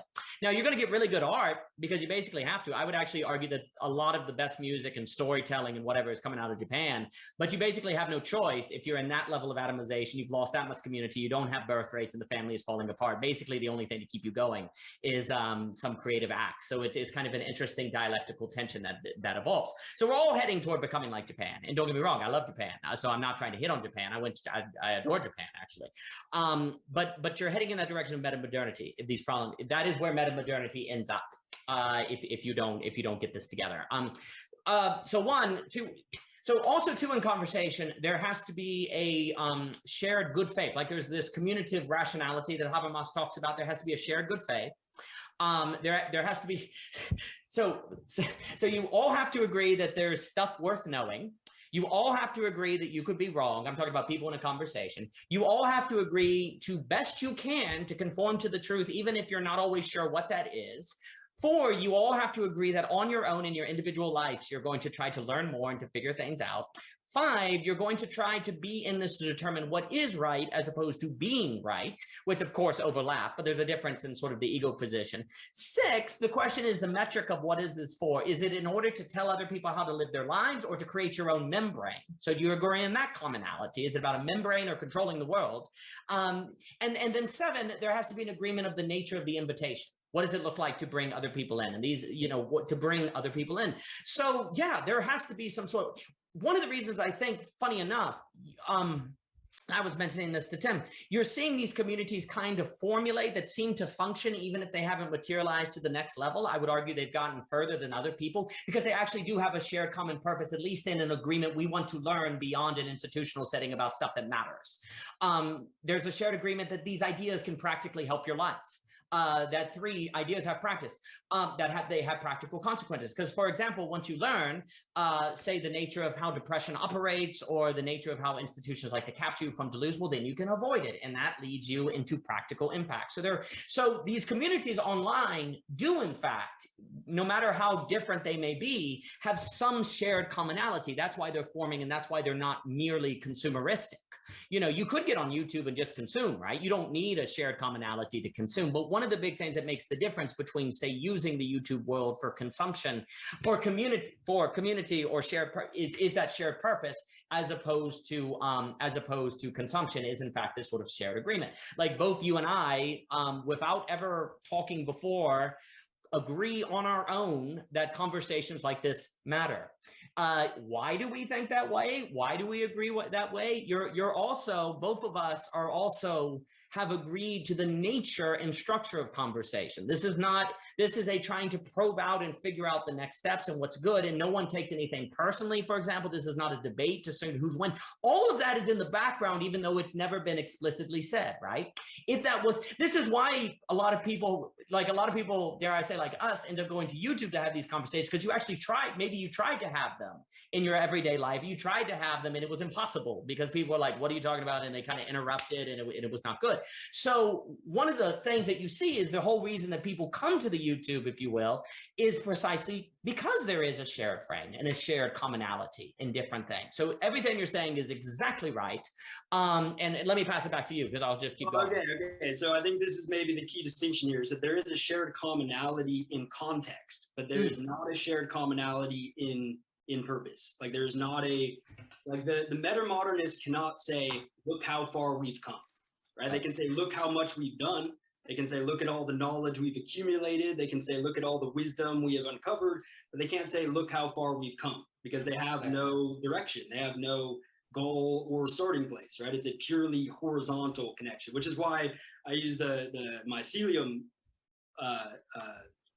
metaphor, is that like it's all it's all still in the roots, right? It's still all this network where there is no center, no phallus, you know what I mean? No vertical. And so it's like I think that YouTube like it allows us to not have that, you know. It's and there's other groups that don't have like a specific purpose like that. Like me and my friends, when we get together, we don't have like a goal of like this is what we're doing. We just kind of get together and hang out and whatever, and that's good.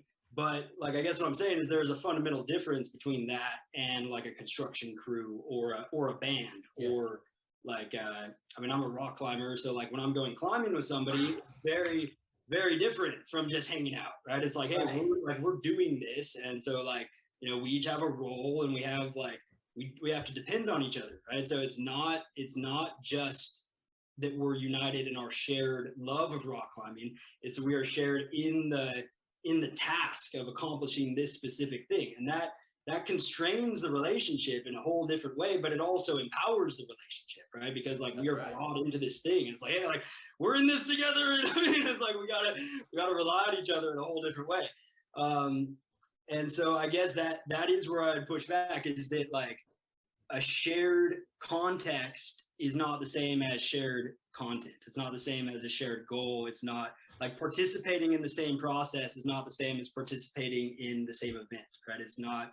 There's no movement still. I'm going to be using that distinction because that is really good between shared context and shared purpose. I think that's magnificent. So a few things. One, the reason the YouTube works is the shared context. Let's use this language. It's really good. But you're exactly right. That is not a shared purpose. So for me, why do I write? Like if you would ask me, why do I do it? Well, one, I saw a lot of people ending up in a lot of drama and a lot of problems. And this is going to be really funny.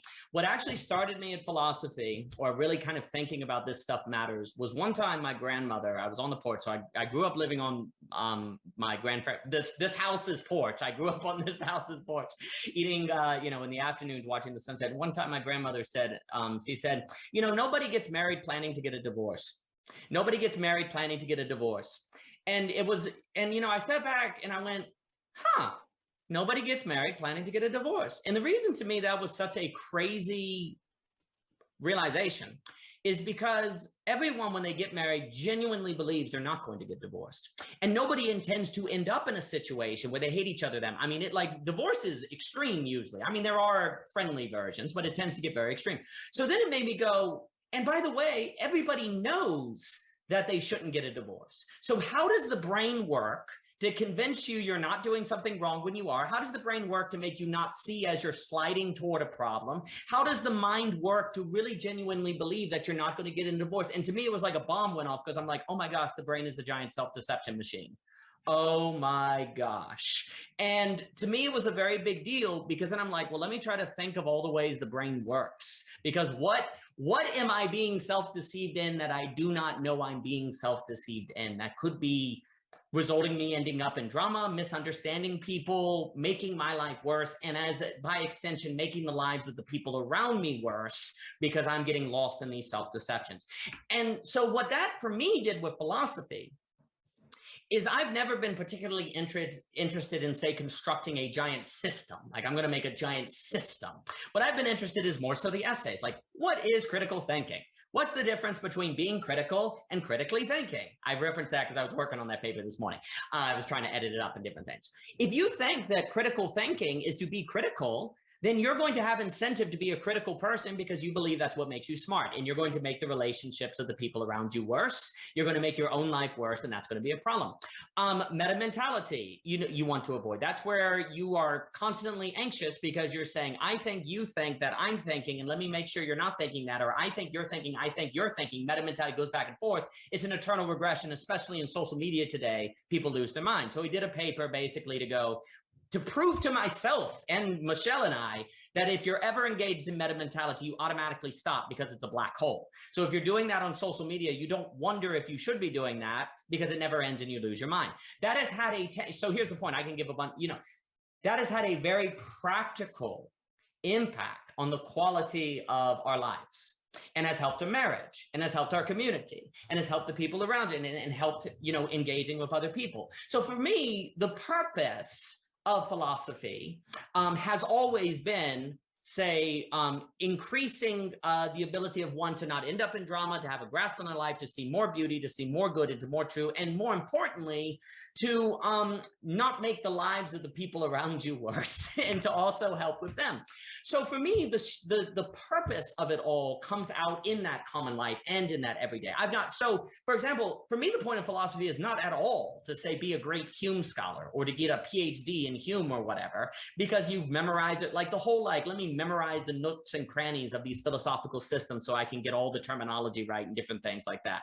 I think you can definitely then get the shared context in university, because there's a bunch of other people in the university, in the college, who do that, but you're not necessarily going to have a shared purpose beyond the have your department make more money or to get more acclaim. So for me, the purpose of a lot of these, so to bring it back, I personally have found purpose in these sort of interactions online, because they've helped me think through problems to improve my common life, to improve my marriage, to improve my kids, and the purpose is very, for me, in the kids, in the work, in the people around me, in the interaction of those purpose. So I personally have a purpose in it, because I see how all of these conversations directly trickle down into that.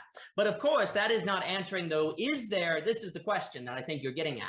So I can think of ways that the shared context online can give rise to purpose, but is it possible to have a shared online purpose? In a sense, some of these communities probably would, like Cadell's writing a book, Bard writes a book, I write a book, we have conversation, so there's these kind of shared purpose, but everyone is still doing these independent projects, right? The question is there a macro project that you could do together? I think the Game B people are trying, that's the whole idea, right? A new economic system. Can you use NFTs, Web 3.0? I'm very interested in all that stuff. I don't own any NFTs, but I do a lot on this side of things on a kind of a new shared purpose. I think you have to have a new economic mechanism that will enable new shared purpose. So I'm very interested. The work I do that I've done, or most, Anthony over at Intrinsic Research Co., you may like that, talking about the new mechanisms, the problem with the pricing mechanism, and how if you can generate a new pricing mechanism, I think that is going to solve the Heikian knowledge problem. That is actually going to open doors to the possibility of shared purpose that you are describing. But there's an economic problem right here, because right now, for example, I work at a wedding venue on the farm. That takes a lot of time. The ability of adding an additional shared purpose, say online, in addition to the analog world that's making money in different things, is very, very difficult. You just don't have the time allocation. But if you had more efficient functions of making money, I think you can open the shared purpose door.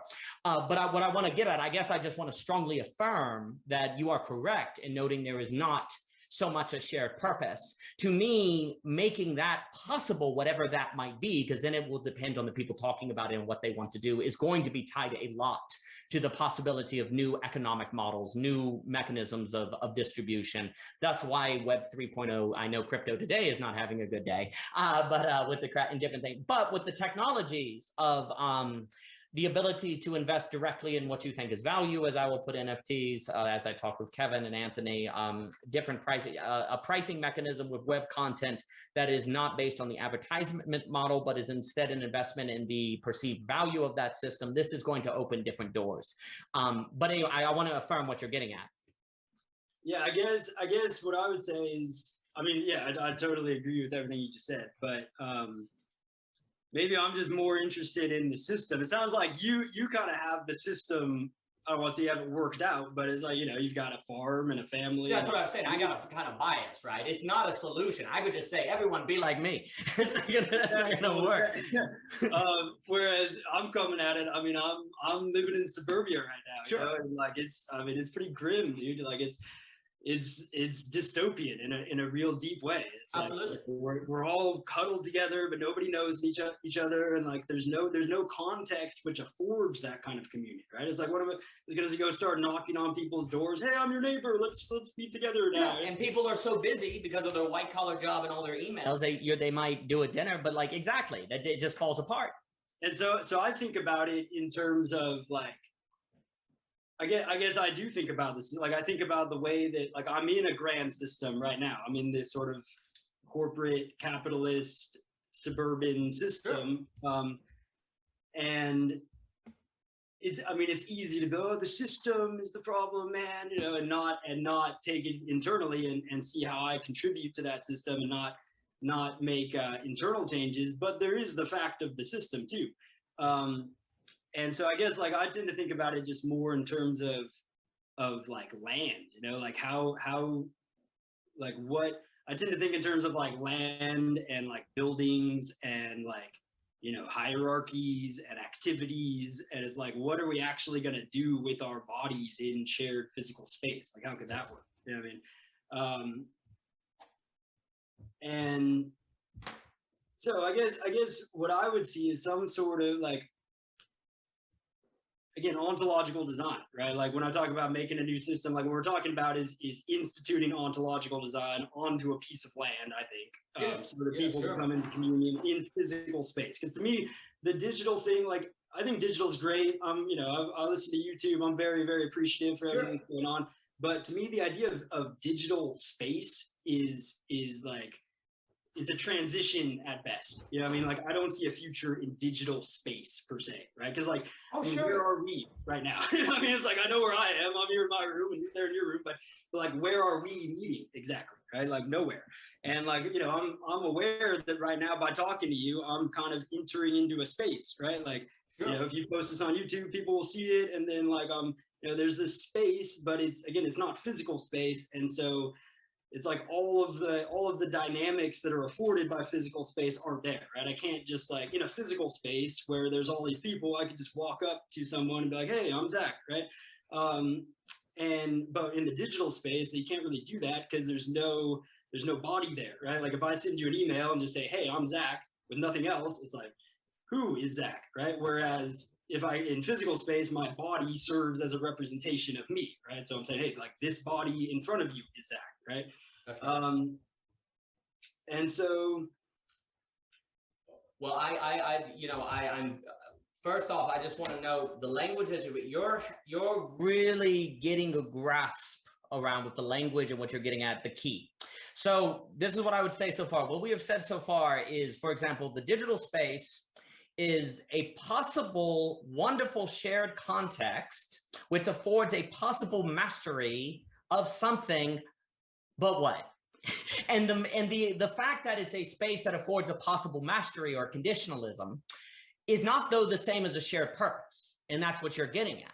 Well, once you kind of split, I really like this language because it really helps to kind of open up the problem, right? Like language is useful because it helps opens the problem. Like just because you have a really powerful gym, if you will, you get really big muscles, but why? What are you going to use these muscles for, right? What are you doing? Well, I want to be healthy. Okay, well, that's good. Anything else? Is there anything else? Like, for me, like you say, yeah, I am extremely interested. So I just, not to interrupt, and I'll hand it back because you were in the middle of a thought, but what we've done is articulated the value of the shared context, the value of the possibility of sort of mastery and getting the right ideas and having the right metrics, because it's really important to have the right metrics. If you have the wrong metrics and then you go into a shared purpose, you could end up in something very problematic. So it's good to have a space of really thinking well, so you can get good metrics, so that you can get mastery, so that you can get conditioning. But it is not the case that the place or the space in which you can develop all that is the same as a shared purpose. And what you're pointing out is that there's a missing shared purpose. Would that be a fair summary of what you've been getting at so far? I think so. Yeah, I think that's a really good summary. And I guess I would include in that just all the ways that the shared purpose is different than the shared context. You know what I mean? Like the constraints that are there in a shared purpose that are not there in a shared context. Right. That like there's no judgment in a context, right? There's no like that's right, that's wrong. Exactly. Like, well, they're doing their thing over here and we're doing our thing over here, and everybody's okay, That's right. And on a construction site, that's not the case, right? Like if you're not doing your job right, Exactly. The supervisor is going to come and say, hey, like you're not doing that. That's wrong. I mean, just having a context doesn't give you right and wrong, but it does. Like, okay, so maybe I could talk about like the importance of it, like, because I'm not trying to, I'm not trying to trash what people are doing at all. Like, I think it's it all has a role. Well, it's all, to me, it's clearly not, because in Hegel, progress is always contingent. Like you must do A to get to B, But if you do A and you don't get to B, it's like you never even did A. It's like A doesn't even matter. There's a kind of contingency. No, the whole shared context stuff is necessary, but it's not sufficient. That's kind of the language that you'll say it's necessary, but it's not the whole. And right. Sure, it's a necessity that takes a lot of time. It takes a lot of faith. You know, something else that they had in religion was the notion that you can't read the Kabbalah, for example, till you're 40. Like there's like long periods of preparation and getting ready. And it's okay to have 30 years of preparing for something or 20 or 10 or whatever. The issue is, it is indeed a kind of preparedness, though. There is a sort of transition. So it's not trash at all. It's what you're stressing is the contingency. You're stressing the notion of, oh, the shared context is great, but it will be as if it didn't even matter if it doesn't transition. And I think that's very fair. I mean, Hegel would agree with you. Yes, and I would like I do see a certain I won't say a delusion, like that's a strong word, but like a certain fantasy of the emergent structure, right? That we can just do process and that the event will sort of just happen. We don't have to listen to anyone. Like we don't have to have a supervisor telling us what to do. You know what I mean? We don't have to have any of that. We can just do the process and something will emerge, right? And I think like maybe I could draw a technical distinction here, where like what I see happening in the sort of metamodern world is this process of introduction, complexification, and then integration, right? So the metamodernists will take a word, and first they'll introduce an idea, right? And they'll just sort of say something, usually not to make a point, right? It's usually just like, well, I had this thing that I was thinking about, and what do you think about it, right? And then they'll take that idea or that word and they'll complexify it, and they'll draw all these, you know, like maybe they're working with the word soul, right? Like, what is this word? You know, this is a word that people have used in all sorts of different ways, and people use it colloquially, but nobody really seems to understand what they mean by it. And so let's talk about this. And they'll be like, well, and you know, the Christians mean this by that word, and then there's like this Hindu idea of like the Atman, right? And they'll connect all these different things, and then they'll try and integrate it, right? And they'll say, okay, so how can we take this word and fit it in with our metamodern language, which has to do with cognitive science and all these things. And at that point, the word is no longer, it loses its distinct identity, right? It's no longer a Christian word or a Hindu word. It is merely a word among words, right? And by doing that, they're able to create this ever-expanding context. And so what I would say that is, by way of analogy, is it's like composting, right? It's like when an apple falls onto the forest floor, first the soil complexifies it, and it goes from being one apple with an identity tied to the identity of the tree.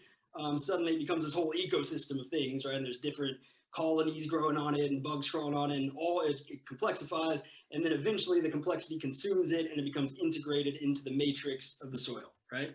And that's super duper important. And like there's more to it than that, right? Because the metamodernists are also creating like nodes, right? There is like a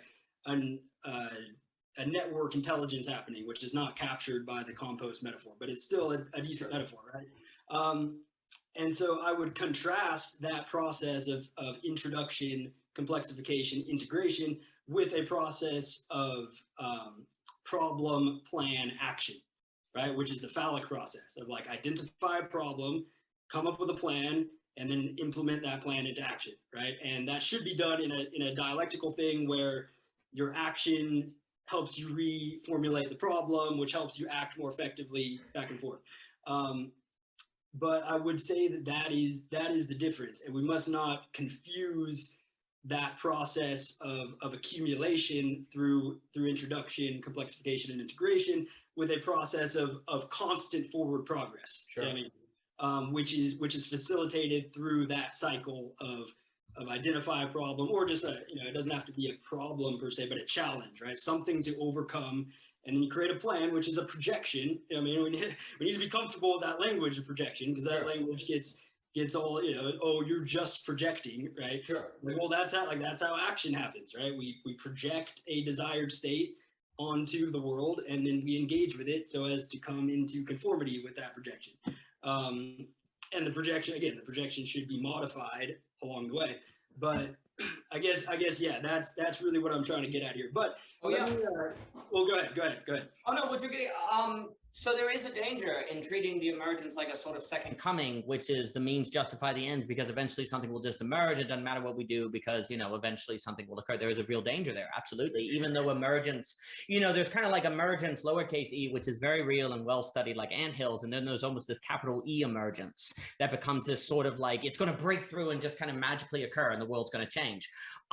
Well, in human history, usually, if anything is close to an emergence, it's a world war, that breaks through suddenly. I don't know if that's what we want, but basically, I hate to say it, and this is what Hegel understood, I think. I mean, I'd have to go through that argument, but if you're relying on an emergence in the way that you're describing, you're basically relying on a complete collapse of the system that then afterwards people can make up for it. I don't know about you. I'd like to avoid that if at all possible. Maybe you can't. You could make an argument where you can't. Well, then if you can't, then there's two options. There's the exodology that Mr. Bard will describe. You just kind of exodus it and you make your own small communities and forget about it. It'd be interesting to think, I know Jim Rudd and the Game B, they're creating kind of small communities. They talked about these kind of macro environments. I'm not sure if that's an exodology, if that fits into a macro. I'm not sure the right language for that, but I actually really appreciate the stress on trying something, new business structures, so on and so forth. I think that's quite good. Or second, if you're not going to do that, like more exodolic structure, I suppose, then you are actually waiting for a collapse of the system and then hope you survive. And afterwards, you can maybe build something new. I don't know. Those are kind of, if you have a capital E emergence notions, that's what it kind of leaves you with. Now, if we take this notion, which I really like, of the difference between the shared context and the shared purpose, another way to look at it, we could talk about a seed and the plant, right? So the YouTube is great for the seed. There's a really great seed. I think there's a very high quality seed that starts. I think you can say the seed emerges. You could say there's an emergence that happens by the kind of interaction with all these different groups where people get idea and something comes out of it, but it's a kind of a lowercase e emergence. It's not the Bendu event, if you will, with that kind of capital E. So you have this kind of seed, but then the question is, how do you get to the plant? We have to put it in the ground. Okay, well, what is the ground? This is where it gets difficult because the ground is kind of the socioeconomic order, right? It's like, how do you put the seed in the socioeconomic order? Because it's very, very hard. Well, do you replace the university system? That's going to be difficult because they have a monopoly on credentials. I have a paper where I say if you break that down, then you can have market forces competition, where if what we're doing and you create your own institutions, and if they provide better education, because what you would do is if companies were allowed to do their own employment testing as opposed to basically do IQ tests in disguise from the university, then rather it be the 40-year-old single mom who goes down to the business or the kid out of Harvard, both of them would have an equal opportunity for the job, and it's who's ever best at it. And, if this online world is actually the best education, then everyone who comes out of this will get the job because they'll be better than the people at Harvard because there won't be any sort of monopoly on credentials. So you break down that. The other thing is I think you do have to have a new pricing mechanism because the current pricing mechanism incentivizes scarcity and basically the ownership of limited resources and the creation of limited resources. Well, that's going to feed into a classic capitalist model. We just put out a paper on the dialectic between creativity and energy, which we want to say is the source of fundamental value, not say gold or money or Bitcoin or anything, even though those can be secure sources of value, but fundamental and secure are not quite the same. There's a critique of the knowledge problem. So I don't want to keep going, but basically for me, I've never used this language of shared context to shared purpose. I really like it. For me, in order to get to the place of the manifestation of the potential is kind of how I've put it generally, the manifestation of the potential, then there's economic reformation that has to occur. And I'm hoping that economic, another paper that's really important is, I think, the fatal flaw of capitalism, which is, and what I mean by that is I've read a lot of Dr. Soul. I think Hayek is right about the pricing mechanism as an information system. I think it's very difficult to get around the market test as a necessary function. You were talking about the need for a test, and the market provides a test. The problem is the market runs by rationality, and and the other reason it works is because self-interest and self-regulation get combined. So for example, if I want to make money off you, I can't treat you like a jerk. I have to serve you. So I am regulated in my actions towards you because I want to make money, and that's in my self-interest. But the problem is, what's super rational? Becoming invincible. Because if I'm invincible, I can't fail. But if I'm invincible, then you separate self-interest and self-regulation, you see, because there's not as much incentive to self-regulate. So here's the problem. It's rational. The very rationality that makes the market work then makes it rational to become invincible, which then takes away the virtue of the market, which is the combination of self-interest and self-regulation. You see what I'm saying? So the very rationality of the market leads it to becoming the opposite of the market. And as long as it can find a place where it can become invincible, which I think it can once the government mixed market, corporate structures, the ability to own intellectual property without actually developing it, like an Intellectual Ventures or Apple or different things like that. So what has happened now is capitalism has allowed the very rationality that makes it efficient be used to make it not efficient. There's a kind of devouring itself. So there's a lot of economic issues that have to be addressed one by one in order to make the ground soft, so that the seed developed in these shared contexts can be planted and then grow into something else that will not just be snuffed out, because you also have to have a way to make the money to build the buildings, to build the community, to build the shared space that is probably going to have to operate on a new model of investment as opposed to the classical model. And this is where I am interested in the NFTs and the web, because even though the NFT pictures themselves is a speculative market, the technology itself is probably useful, but I'm still talking with Anthony about that. And I also do, this also then gets you into the entire financial system, derivative markets, the world reserve currency, the integration of blockchain, all these different subjects. But to me, for me, what you're talking, as you're kind of talking about, it kind of comes down to the physical, like the real. That's why I really think all philosophers need to do like economics. I like sociology as well. When you get to like classical sociology, like a Peter Berger, a Philip Reef, a James Hunter, like the tangible. And I think all philosophers basically do need to do some sort of, they need to kind of do some sort of entrepreneurship or blue hand just to see what a miracle it is to be able to go to Lowe's and buy a wrench. I mean, you know how difficult it is to create a society where you can buy a wrench? I mean, it's remarkable, everything that makes that possible. And so for me, the economics plays a really big role in, like, I feel like you're talking about like this feeling of when is the shared context going to become a shared purpose? For me, it's like, when is there going to be a serious address of the real of the economics? Because that's getting in a way in the possibility of doing that. Or you can just straight up, Mayflower it and try to leave. But if you go back in human history, there's been a lot of different exodologies. People leave and go to a new land when the system doesn't work, and they create a new way of life. That seems to be, historically speaking, what you do. But is that really an option anymore? What does that look like? And different things like that. But to me, the economic is very real. Yeah, well, I definitely agree. The economic, and I keep coming back to just land. I mean, it's like physical. I mean, like how are we gonna live in physical space together? That's right. And it's again, this is something that's lacking in my life. Like, I live in this fragmented suburban thing that's just like, so I'm not claiming to. Sure. I'm not claiming to have all the answers, although I would propose certain things. Yeah, I guess exodology, you can think about kind of the Jewish exodus versus like the Christian church in some way. I mean, it's like the Jews left Egypt to go to the land of Israel, whereas the Christians created the church within Rome and eventually overthrew it from within, right? Yeah.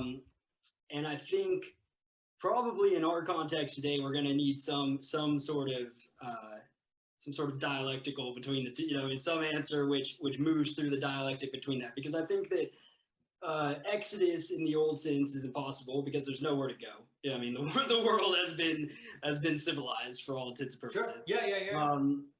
And I don't think that the Christian church that defeats the system from within is going to work either, because then you get back to the grassroots. I mean, it's like it's not. There's just not enough fertile soil. I mean, it's like you're saying, that for that seed to take root in the context of our dissociated, sedated suburban life, it's not going to happen, I don't think. And so what I would see is like an exodus to some place that can be used as a training ground to prepare people to return back to the common life, to then transform it from within, right? So it's kind of like this leave and return. is what I would see. Well, what's interesting, so a few things. Sometimes in the more philosophical communities, there may not be an appreciation of what a religion or a church accomplishes or does.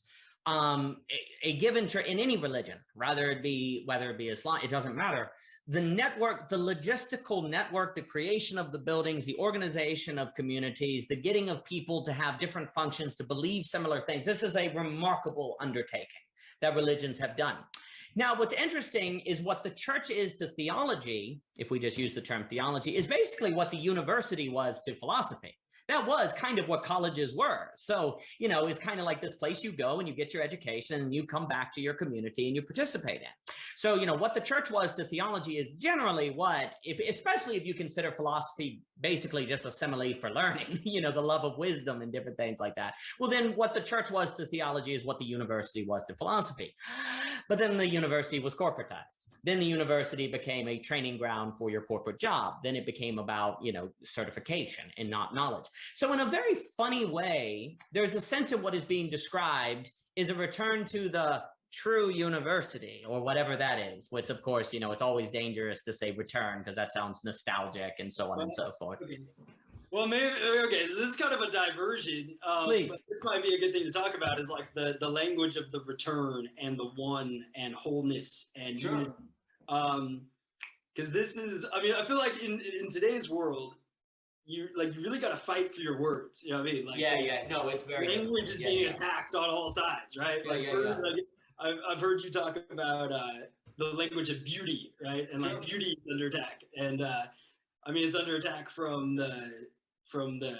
Oh, it sucks. Every term has a different. Yeah. And then and so I guess. Like I would fight for the language of the return, the language of the one, the language of wholeness, the language of unity, understanding the critique of that language, which is that it's, I mean, the return seems like a return to the womb, right? This is Alexander Bard's story that he tells, right? So yeah, Alexander Bard tells the story. We leave the womb, we're traumatized by birth. Right, return to the breast. We're satisfied by the breast, but then there's the phallic intrusion that he talks about, right? Where we realize there's something greater than the breast. We see the phallus, we see the father as able to provide for the woman, for the breast, and that he doesn't need it, right? He's self-sufficient, and so there's this. Once that happens, there's this push away from the mother and a turn towards the phallus, right? And Alexander Bard seems to kind of end the story there. He ends the story as like it's a move away from the maternal and towards the phallic. Right. But then there is the return. Like there is the I mean, like when a man is married, that is a return to the womb, right? And it's not a return to your mother's womb, but it is the return to a mother's womb. Like it is your mother now, right? It's like it's the mother that is in your life. And I mean, when a man has sex, that's quite literally a return to the womb, right? And I mean, even neurochemically, like there is, I was listening to this guy, Andrew Huberman, talk about how like even neurochemically, the neurochemical processes that facilitate the bonding between infant and mother are the same neurochemical processes that facilitate the bond between man and wife, right?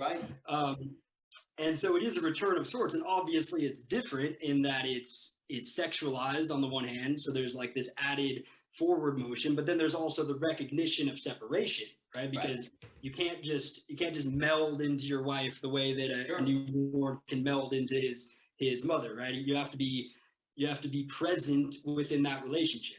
But it is a return nonetheless, right? And it's reminiscent of this old, I mean, there's an old Jewish question, which is why did God create the world in the first place, right? If God is perfect and all being and all knowing, then why bother creating the world? And the answer, as far as I can tell, is that God is one, but there's two kinds of oneness. There's the oneness of being alone, and there's the oneness of being together, right? That's right. So God created, in the beginning, God was one, but he was alone, and so he created the world so that he could know the oneness of being together, right? But it is still oneness, like it is still unity, it is still wholeness.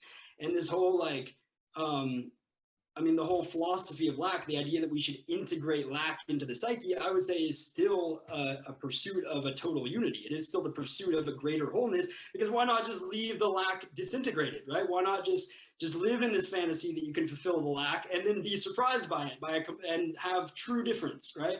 The whole attempt to integrate lack is itself a pursuit of oneness, of wholeness, of unity.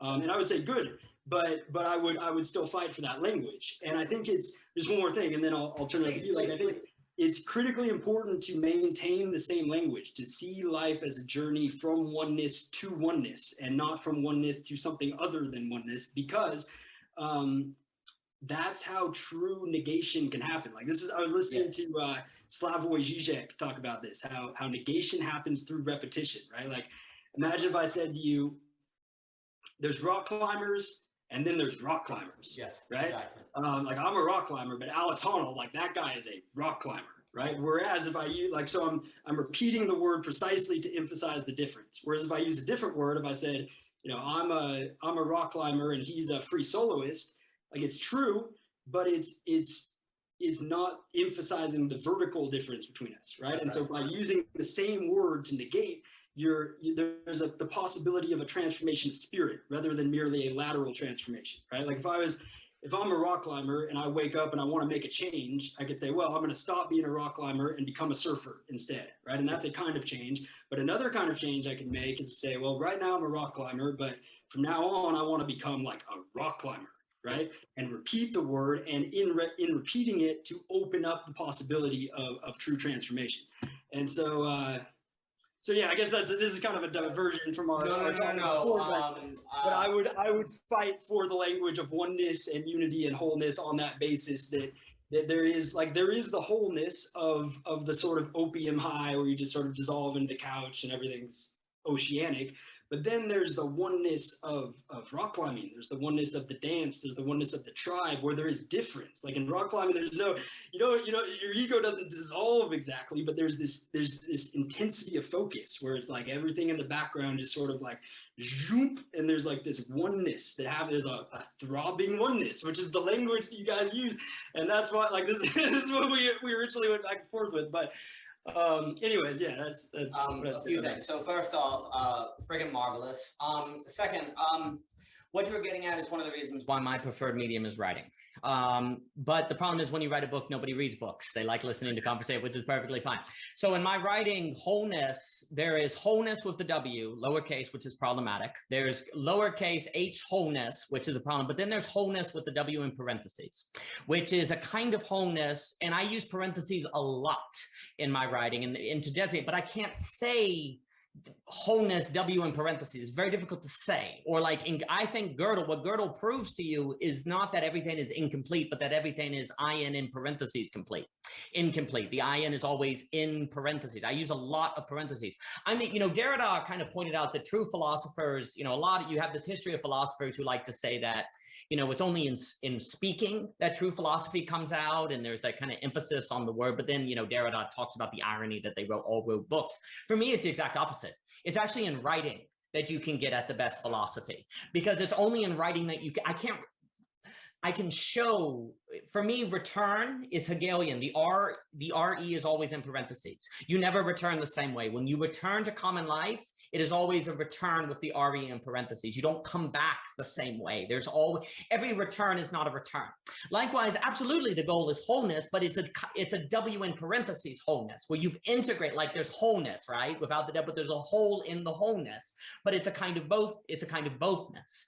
But it's very difficult to verbally portray this, and that's why my preferred medium is writing, because in writing I can show that I'm using. Because what do? I'm using the same word as wholeness. I'm doing exactly what you're saying with the rock climbing. But I also am able to show the difference with the parentheses. So same sound, but different. Sameness, difference. There's exactly what you're saying, a sublimation. But you see, this is the big problem. In the same way that I mentioned with the creative writing, I can't put it online without losing everything. I finished The Truism, the Rational in 2017. It was far too long. It was 1,500 pages, but no one wanted to publish it, nowhere I could put it. So then I had to break it down. Then I've done talks and different things. So people like to listen, but you see the medium of speaking creates different problems, in my view. Because especially when you start getting into this new ontology, and I do think it's a relatively more new, it is in Aristotle and it is in like Aquinas and different people, but this doctrine of lack, lack is not nothing. Lack is a present absence. Well, Gödel's incompleteness is not a kind of anything goes. It's a completeness and incompleteness where you always have a trade-off between correspondence and coherence, but that does not mean neither exists. It's that they're both blocking one another and there's a participatory element. It's very difficult to verbally portray this. It's much better and easier, if you will, to portray it in writing. And then, of course, if you're dealing with multiple concepts that are occupying in this strange ontology, it's much easier in writing to show them building on one another, as opposed to in speech, you have to always go back. I think religions tried to do this, and even Plato. I actually think Plato is different than the classical Platonist. A lot of the capitalization of letters, a lot of the capitalization of the letters was not trying to, some of it obviously is dualist. Some of it is obviously separation, but some of it was also actually trying to portray a sublation, as you're describing, using the same term, but now it's capitalized. There's a difference between lowercase g God and uppercase g God and all caps God. You can even talk about that, like the God to himself, totally to himself, that is totally other. And then there's capital, all these different levels. So what you're getting at is the problem with language that I think, especially on these particular metaphysical subjects that are dealing with this ontology of quote unquote lack or wholeness with the W in parentheses, the inadequate, we've kind of gone through now where speaking was optimal, and now you're dealing with a metaphysics where I personally find writing optimal, precisely because that's where you can show that it's a bothness. It's like, yes, exactly. Integration with the whole, H-O-L-E, is a kind of wholeness, W-H-O-L-E, but it's not the same kind of wholeness. So I completely agree with what you're saying. It's just so difficult in speech to portray that, especially when you're trying to keep in mind when you're talking. Yeah. I think one of the big problems in our society is that we're using the same words, but we're speaking different languages. Yes. We're making the same noises with our mouth, but we're using them in reference to very different concepts. That's right. Yeah, before I forget, another good example is the word metaphysics. The metaphysics I'm always using is basically the word meta is always in parentheses because it is always in reference to a physical and quote unquote incarnate in a sort of physical. The metaphysical is always the physical referencing the physical, which is very strange though, because how in the world can the physical reference the physical if all there is the physical? This is very weird. If you only had this immanence, you have this ability for the paper to fold in and reference itself, but that means there has to be a space outside the paper. It's very, very strange. But metaphysics is, people can hear the word metaphysics and it means kind of separate from physics. Well, in Aristotle, it just means the frickin' section next to the physics. And I would actually argue, if you go back and read Aristotle, it's entirely impossible to understand metaphysics without reading the physics, because the physics establishes the categories and terminology that the metaphysics is then going to be using. Like it's a continual train of thought. It's in the same way that you get a lot of misunderstandings, say in the Torah or the gospel, when you take Bible verses outside the context of the entire Bible, you really mess up Aristotle, especially, I think, when you take the books of Aristotle and separate it from the other books. Now, that's what I call the Aristotle chain. That's a different subject, but the metaphysics in Aristotle especially is very, very much dependent on the physics. Well, I'm really glad that there's people like you who read all these books so that I could get the Spark Notes version. Yeah. So, I guess maybe to bring it back around to what we were talking about before,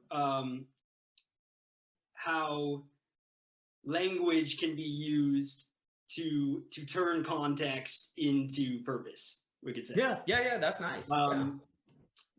That what gives me tremendous hope for the possibility of this digital space solidifying in physical space is I watched this video recently about the rise of esports, video game competitions. Oh yeah.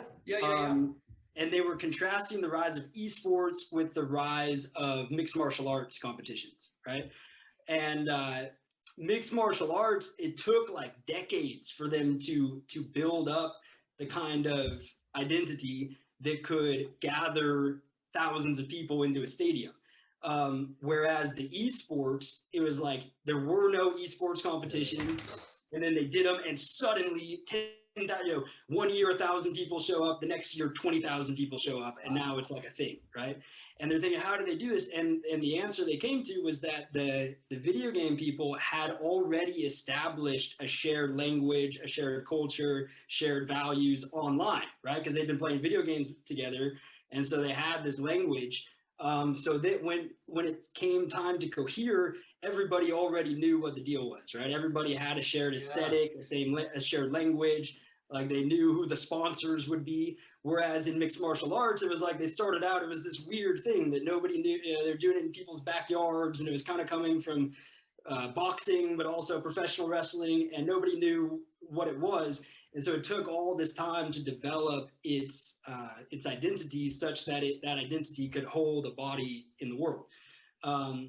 But what I see happening is like there's all these different groups forming on the internet, right? There's the metamodernists, and there's the dark renaissance, and like there's all these different things happening, and they have a very coherent language and a coherent conversation going on. So if these groups decide to say, hey, let's do this, like there is a let us, like there is an us there, right?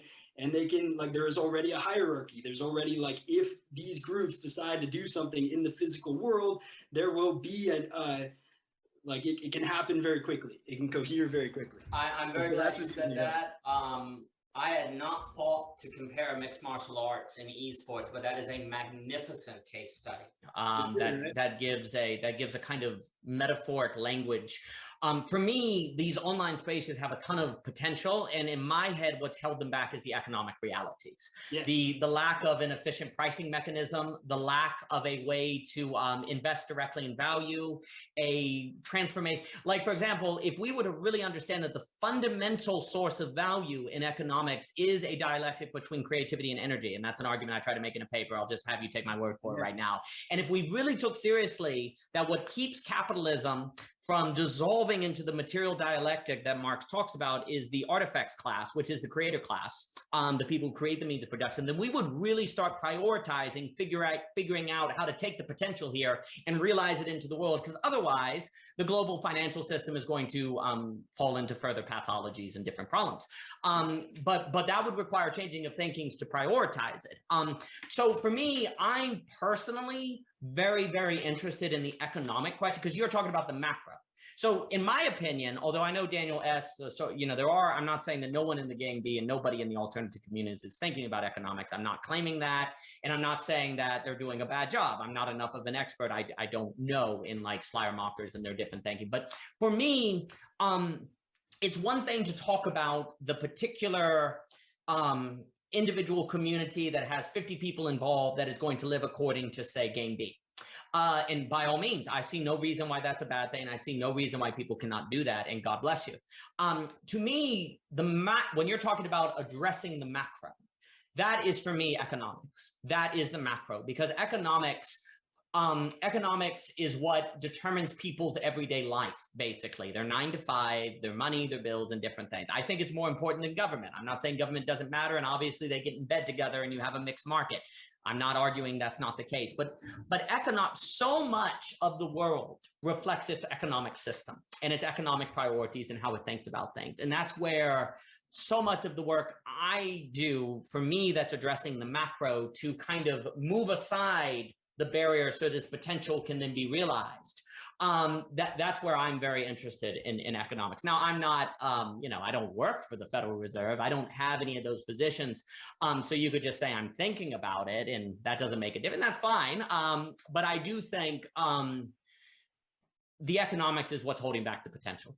And if you can address that, and you can change the pricing mechanism, you can make new methods of investment and different things like that, then that will be a way to realize the potential. And then after that, then there is a sort of like people like the particular space somebody wants to make in Oregon might be different from the physical space they want to make in Virginia, and the way they do things in Europe might be different. But now all of that can occur. You can have grassroots, but it's actually mushroomed, because the economic factor has been moved to allow a mushroom for the different grassroots. I think you've put your finger exactly on it. The language you've provided today is absolutely magnificent on the difference between the shared context and the shared purpose. This is really putting it well in a case study. That's so good. a case study between mixed martial arts and the video game competitions. That's exactly right. For me, what's holding the potential back are these economic factors, like the monopoly credential and the monopoly that universities, the college monopoly on credentials, the failure to acknowledge the artifacts class, the failure to understand the rationality of invincibility. These are all things that are keeping the potential from being held back.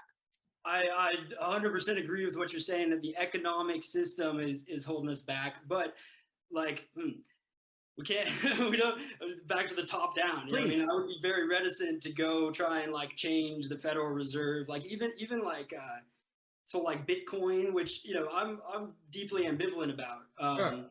but it's like there's some real advantages to being able to control the money supply, right? Like, I don't know if we want to go back to just like a pure, like a gold standard kind of thing.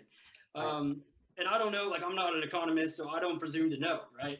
And so I would be very reticent to address the problem top down in that way. Like what I see is some sort of context in which many different local identities could be united, but in which that context doesn't tyrannize them, right?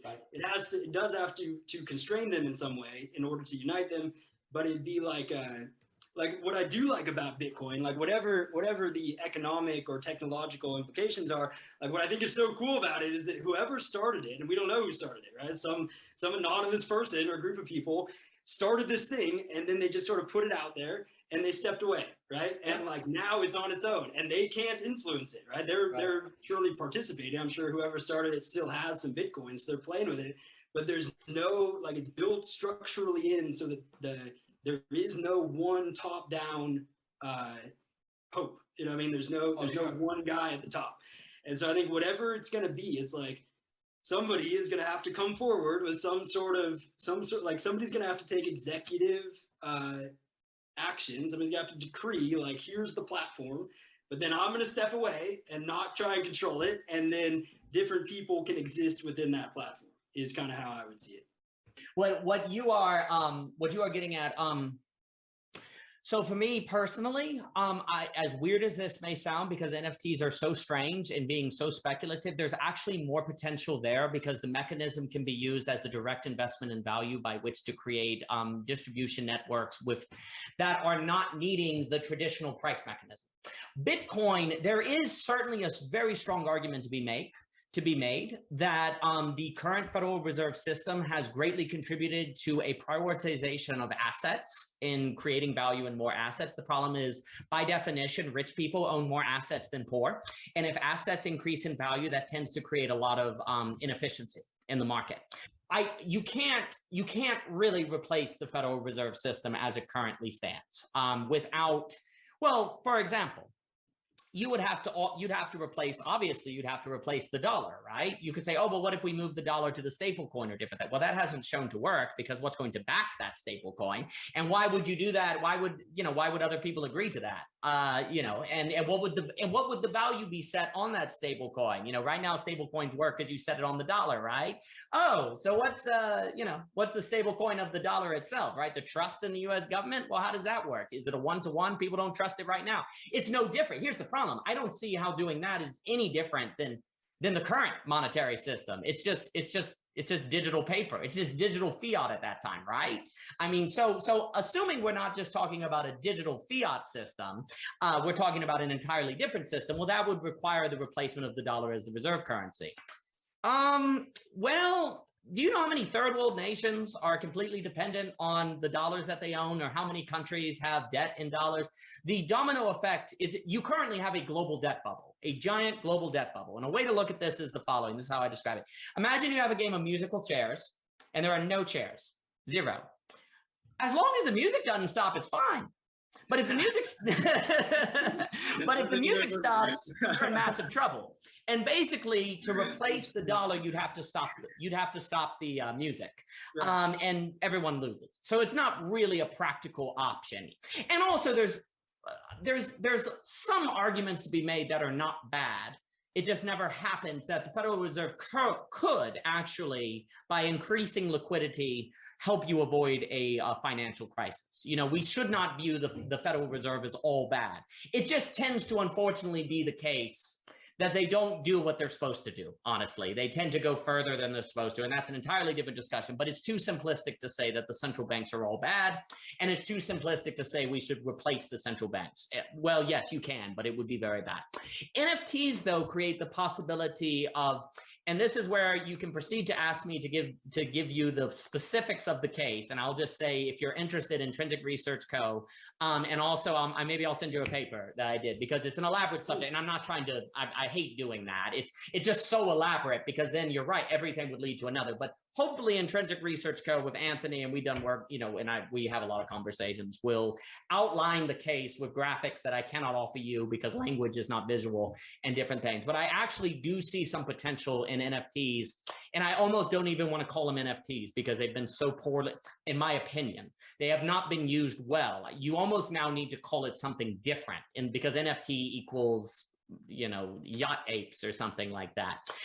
You need to, I almost want to call it digital asset pricing mechanism, something that's kind of lame, that kind of sounds boring, but it needs to be seen as a solution to the problem of pricing digital assets, which right now there is not, because the traditional pricing mechanism just leads to a advertising model that then just Google makes a lot of money, and that's about it.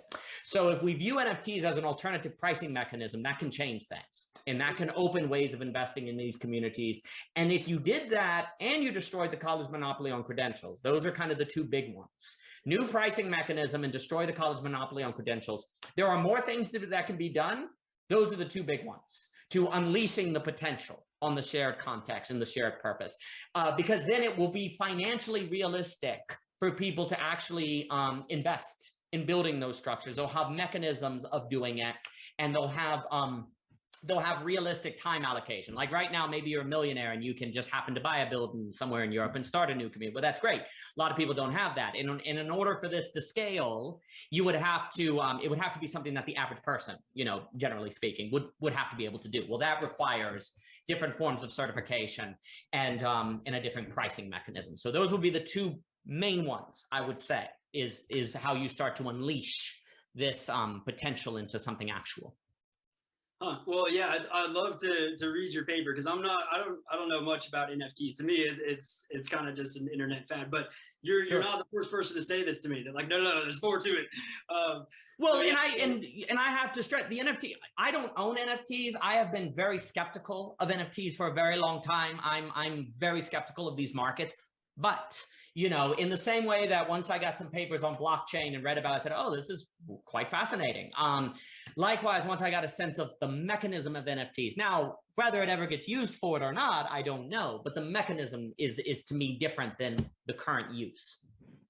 Okay.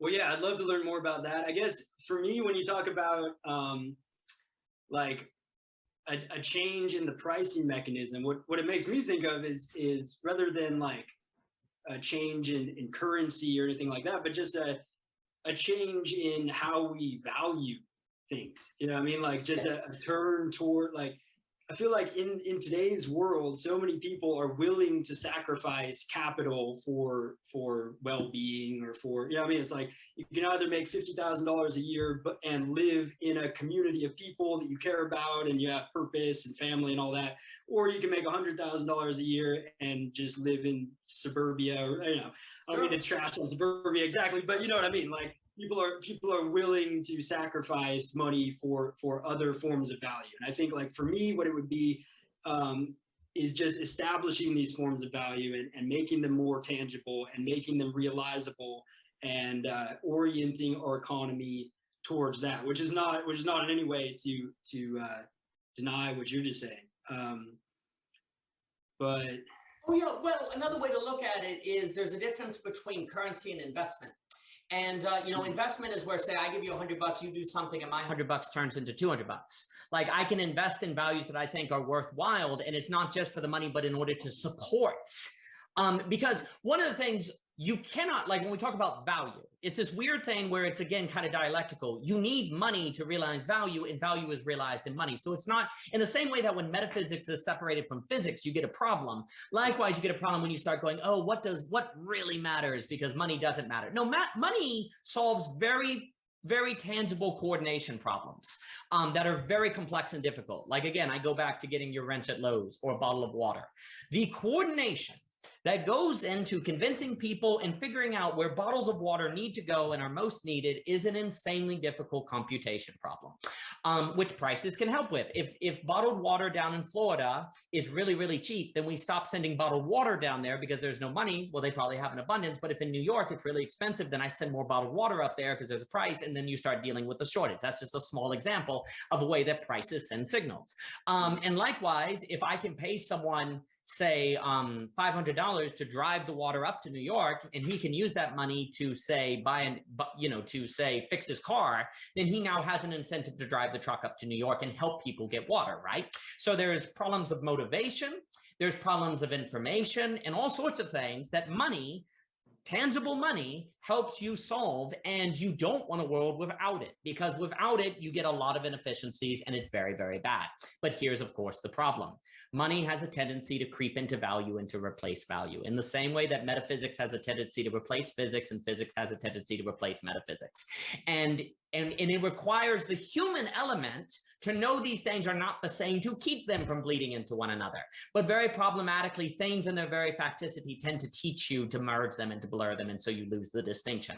When in order to be optimal, the human element, the human yourself, you have to almost be disciplined to appreciate both but keep them separate.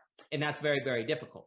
But that seems to be really, really important. But unfortunately, money is really, really good at making you forget that that value is separate. But then you can have a reaction against money that's almost like a resentment value, where it's like, well, money doesn't matter anyway. What matters is it's kind of resentment. It's not actually, it's true, but it's kind of a resentment thing. Those people usually don't have a lot of money, you know? Yeah, that's the problem, right? It's resentment. Yeah. It's a lot of kind of value resentment, you can almost say. It's like, well, well, that's not going to work either, because, and I feel like some of the anti-capitalist talk, even when the critiques are valid, are from a place of resentment. And that's not good, because, a lot of people will talk about, for example, how certain tribes, they have a better well-being and they live in nature and different things. I was like, well, you can go live there anytime you want. Why don't you?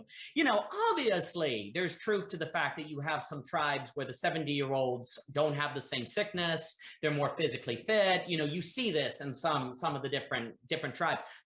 But there's a reason a lot of people don't go live there, right? There's it's from a spirit of resentment. There are lessons, but a lot of the critiques of capitalism can be a spirit of resentment. Which, again, that doesn't mean the critiques are all wrong, but one has to check their motivation to make sure you don't go too far. But anyway, so when we talk about an investment in value, that's a way to operate in a space where money can be used on things that are not readily priced or easily priced. Like, for example, how do you price the game B conversation? Like, what is the value of the, what is the price, not the value, what is the price of the game B conversation? That's quite difficult to determine. But what's also difficult to determine? The value of, say, a growth stock, for example. You've got a lot of, say, new techs that haven't created a product yet, but there's a sense of, no, one day this is going to create a product, and we want to help them get to the place where they can, right? Now, right now, they're all getting killed. You don't want to have growth stocks right now during inflation. But the point is, a lot of growth tech companies are actually investing in the future growth, right? And in fact, if nobody invests in the future growth, that future growth doesn't happen. So it's a kind of funny problem, right? Like, someone has to put the money on it now to get to the place where the money proves worth being put on. It's this funny sort of self-fulfilling prophecy, but it's a necessary function, precisely because you don't know what's valuable until it manifests, but the thing never manifests if it runs out of money beforehand, right? Or it doesn't have the money. So you have this, and that's the problem. When Keynes was at his best, and this is an entirely different conversation, where the Keynes analysis is good, but he doesn't have an explanation of stagflation and different things. But anyway, where Keynes was valuable is the notion of this very weird function in economics, where you need money to get to the place where having the money proved worthwhile, but at the beginning, it seems like it's silly to put it in. It's this really weird problem, where also economics is always future-oriented. Like, one of the things we really screwed up with, and I wrote a paper, one of the great critiques we tried to have in economics is, you had all this talk about automation, and how automation was going to take truck drivers and people were going to lose their jobs and so on and so forth. Yeah, the problem is, even if that's true, if you tell everyone that, then no one's going to be truck drivers, and you never get to the world where you develop the technology where you don't need truck drivers because the economy collapses. Like and that's what Keynes understood, is that there's this weird feedback loop between information about where the economy is going and where the economy actually goes. And you can't simply say that it's a linear cause and effect. It's a very dynamic process. Well, likewise, if you had a mechanism for people to say invest in the growth of a game B project, or to invest in these sort of conversations where they say, well, I think this conversation could actually, I think there's a lot of potential to this conversation, so I'm going to invest in it so that that potential can be realized, where as an investor, I can, one, participate. Maybe I'm not well read in philosophy, but I believe in this stuff. So I want to invest in it. And if it does well, I get a return on the investment and then they have the money to sustain the creation of the land and the physical spaces to do these things, and everybody wins. That's an example of non-zero sumness. Basically, Richard Wright is correct in his book, Non-Zero Sumness, where he says the world is created in terms of non-zero sumness. Like, whenever you have great success, it's situations where everybody wins. And obviously, there's plenty of zero sumness. But if you really want to look at like where things gravitate toward and where great innovation occurs, there's a lot of non-zero sumness, which is everyone rises together. Now, the whole reason arguably capitalism did well between, say, the 1670s and the 1950s, and this is a different conversation, is because it was more based, and Dietrich McCloskey is good on this, more based on invention, innovation, which was a non-zero sum game. But as capitalism moved to financialism or corporatism, you've had a movement towards zero sumness, and then it's more spotted and more complex, and it's now a mixed market. But theoretically, free markets work well because there's non-zero sumness. So if you want success, you have to create an economic model that creates the possibility of non-zero sumness. And NFTs could do that. It is possible that the pricing mechanism could create a mechanism of investment in these online communications to create the capital and the finances to where those communities could then invest in the land and build the logistics and have the time, because time is money as well, to actually build those things. And if they're successful, the people who put money into it could make money as well, which then would incentivize them to put more money into it. And then you're starting to create a viable alternative to the current macroeconomic system. Do you see what I'm saying? So I think so, yeah. Well, I think sorry, go ahead. No. So I'm just saying, everything you're saying right now, for me, a major reason why the potential of the shared context is struggling to manifest into a tangible shared purpose is because of the lack of a mechanism of investment that would make it possible to do that. Okay. Yeah, and I think I'm starting to see maybe how NFTs fit into the situation. Yeah, I guess for me, like I just hear Jonathan Pageau in my head going, "It's all hierarchy. It's all hierarchy." I think like my approach to capitalism is like, the problem is not capital. The problem is the ism, right? The problem is that our God has become capital. We are willing to sacrifice all other values to the value of capital, right? Cat is king in our society. And convenience is queen, right? So whatever's going to make me the most money in the most convenient way as a capitalist, that's what I'm going to do, right? And so then you get the anti-capitalists who are like, well, let's just get rid of money and we'll all just barter or whatever. It's like, that's not going to work either, guys. So I think we have to embrace capital as a value, but we have to subordinate it to a higher value, right? And I think which really, like, this really is the central problem, I think, of all of this is worship.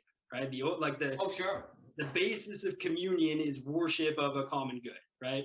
And like, I know in the philosophy of lack, there's this idea that we could commune around a common lack instead, which I'm very like, I see how it would bring us into an initial communion. I don't see how it holds, right? Because that communion is going to be aimed towards solving that lack, filling that lack somehow, whether or not it acknowledges that by filling that lack, they will not feel their ultimate existential dread. Whether or not, like if there's a lack of food, we're going to come into communion to figure out how to make more food. And once you propose a solution, now you're worshiping a positive one, right? A common good.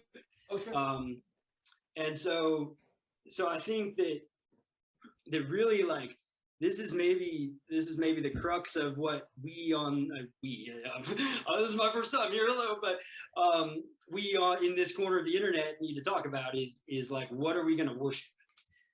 So for me, one of the reasons why the shared context space is very important, like, is worth investing in, ideas are worth going in, is because ultimately, even if you created the right investment mechanism that could unleash the potential, if the human element is not rightly conditioned, it will not matter. So that's why you do have to have the shared, and actually figuring out the right way to condition people is very, very difficult and complex. It requires a new metaphysics. It requires escaping nihilism into lack and not pathological wholeness. But the lack does, like we say, it's a W in parentheses whole. So what does that mean? Then I also think you have to bring in back aesthetic philosophy. There's an entirely different vision of a person that has to kind of be brought out, and a relation and a community that has to be brought out, so that the people who are doing that investment invest in a manner that maintains a right balance on what matters. So there's an inescapable contingency. There's an inescapable human cultivation. There is no system, zero system, that will work automatically. There is no such thing as a system. Even the NFT thing that I'm describing will not automatically work. It is freaking contingent at the end of the day upon the human element. And that is why, say, the online space or getting the right ideas or thinking through has a big element, because ideas are practical. We all practice our ideas. What we think constitutes what's fitting for the human, what we think is the human. If we think we're just material as opposed to metaphysical with the with the meta in parentheses, that has a massive impact on how we practice ourselves in the world and how we invest and what we think is worth investing in. So you always have to have the idea. The noon space, I guess, is what Fraga will talk. The idea space is very, very important, because even if you create, but if you have if you have a great idea space, but you don't have the mechanism of investment, well, then the potential is not realized. But if you have the mechanism of investment, but you don't have the idea space, well, it's just the worst. It's all going to get very dysfunctional. For me, you'll notice a lot of times in like the LAC series or a lot of conversations, I end up bringing up theology or Christianity or different things, because what's so interesting about theology, like if you believe in Christianity, in Christianity, even if you're saved, you're a sinner. Even if you're saved, you're still incomplete, but you're toward completeness, right? And in fact, you get in a whole lot of trouble when you start thinking that, oh, I'm a saint now, I don't have to worry about temptation, and that's when you fall right back in. I mean, you can read like Saint Avril of, Saint Teresa, John of the Cross. I think the mystics are quite good at this. These people who are, say, at a really high level of spiritual advancement, they're adamant that they're still sinners and that they struggle with things, and that's precisely why they maintain things. So for me, when we talk about integrating with lack, for me, that's a notion of you're still dealing with finite. You can never fully overcome the gap between you and individuals, but that doesn't mean you can't fail better.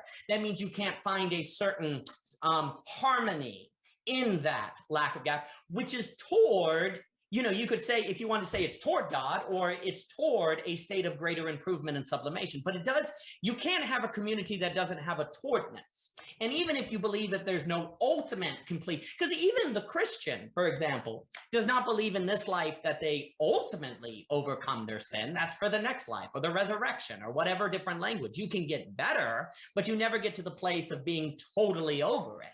And that's actually a critical part of the whole doctrine of salvation, is that you never think that you can ever, start acting on your own without, say, prayer or ritual or going back to the Holy Spirit. So even in Christianity, that's why I like lack, because it's kind of it fits, I think, and especially Christianity, because there actually is, even in that's where I think it becomes kind of, Christianity is not as Platonic as it depends. I mean, it depends on what tradition of Christianity. But if we read someone like N.T. Wright or a Jürgen Moltmann or some of these different theologians, there's a real stress on the idea that the religious life is not an overcoming of finitude, that there is always a finite element that you have to come to terms with, and that the wholeness with the W in parentheses is found with coming to terms with that incompleteness, I-N in parentheses, that has humility. And in fact, a lot of those great theologians and mystics will say the great, Christianity became dogmatic, imperialistic, colonialist precisely when they forgot their fallenness, when there was a lack of emphasis on the fallenness in favor of the salvation. Well, this is where emphasis is dangerous, because I can always critique someone for emphasis, because we can only talk about one thing at one time, and you can always say someone's de-emphasizing something. At the same time, emphasis does have a necessary role to maintain the dialectic, because if you start emphasizing we're saved, we're saved, we're saved, you subconsciously forget that you're a sinner, and you start thinking that you're perfect. And then it's the fall of Lucifer or something like that, right? So what ends up happening is when if we just focus on Christianity, if there's a loss of emphasis or remembrance on the fallenness, then you can start going toward the dogma. But that does not mean that necessarily the religious structure is the problem. It could simply be the human element within the structure that forgot the right emphasis. But you see, here's the issue. It's really easy to critique religion of that. Every system is like that. Every single system. Once the humans in the system stop maintaining the right dialectic contingency, the thing is dysfunctional. There is no such thing as a system that cannot become pathological. There's no perfect system. And that would be like, if I were to say, what is the doctrine of the philosophy of lack? It would be that. I would say to integrate with lack is to understand that there is no perfect system, that there is always a contingent human element that has to do its work. And that's also Hegel. But to what you're saying, the whole reason you even think about that, though, is because you're toward a kind of improvement.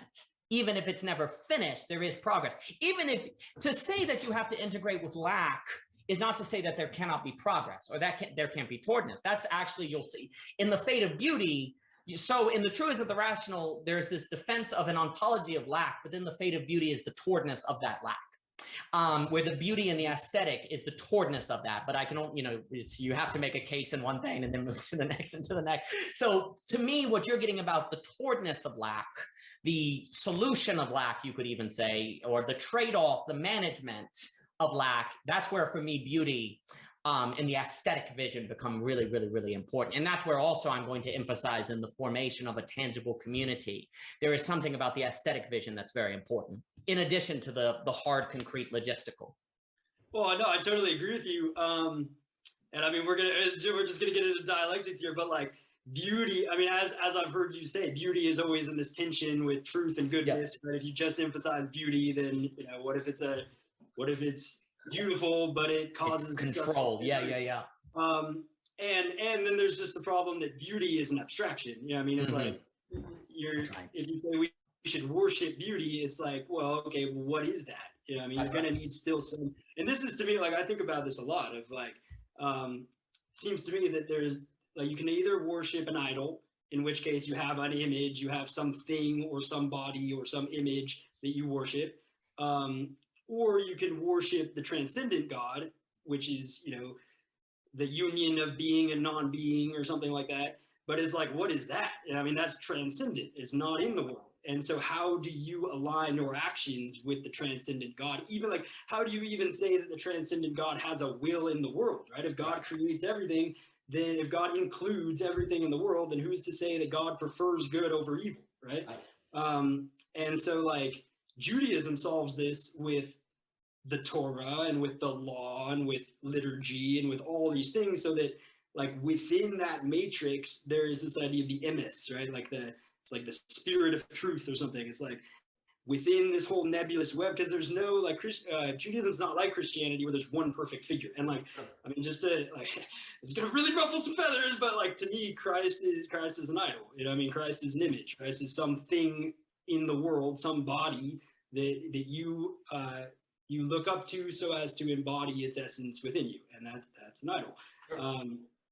And so Judaism and Islam work around this by revealing God's will through a sacred text, through a Torah, through the law, through liturgy, through tradition, all these things. But I and so many people like me reject those traditions on account of them being dogmatic and founded on the assumption that man can speak for God. Like that's really my like, and I come from Jewish roots, so like I could like this, that would be me. If that would be an easy route for me to return to a traditional life, right? I could go to the synagogue and be, hey, I'm a Jew, I want to become Jewish. They're like, hey, Mazel Tov, what I mean? But I reject that path precisely for the same reason everyone else does. That like, I don't think that a bunch of rabbis decided and God said are the same thing, and in Judaism, they are the same thing. And so, but if you don't have a prophetic tradition by which to delineate the will of God, then how do we live in accordance with the will of God, right? It's like, well, you come up with an idol, and then you run into all the problems of idolatry. That's right. And so I do think we need liturgy, we need we don't need the law, but we need guidelines. You know, I mean, we need like a way of being which is instantiated in some tangible context, as we've been talking about, in which people can go and sort of like recognize the way. You know what I mean? Like there's got to be something in which the way is embodied, yet we maintain a distance from it, right? We maintain that the way is ultimately transcendent, but can be glimpsed in your philosophy of glimpses, right? It can be glimpsed in intangible actions and embodiments. Yeah, so that's like the big question is, how do we do that? Like, how do we return to worship in a way which is genuine and not just nostalgic on the one hand, and not just corny and, you know, Christian rock on the other hand, and not dogmatic either. It's a very difficult question, right? What you're getting at is massive, and I cannot stress how much I appreciate how everything is leading to everything else. That's exactly right, Mr. Fishman. So, you know, a few things. For one, what's interesting, that's exactly right. Jesus can be a kind of idol where you say, oh, well, Jesus said, therefore we do. Well, that's where you can get certain dangers, and that's where there's this whole kind of notion of interpretation. Like Jesus does not tell us what to do with nuclear bombs, for example. And then the gospel even says no one can be like Jesus because only he can be perfect. So there's this interesting thing where if you get a culture of people to say, well, what would Jesus do? Well, we don't, you know, what would he do in 2022 America and different things? There's an interpretation element that has to be taken place. And what can end up happening in, say, more fundamentalist traditions is there's a denial of the necessity and inescapability of interpretation that then leads to pathology, because you're denying that you're actually interpreting what it looks like for, say, Jesus to exist in pluralism and different things. And that's when it is an idol. Right?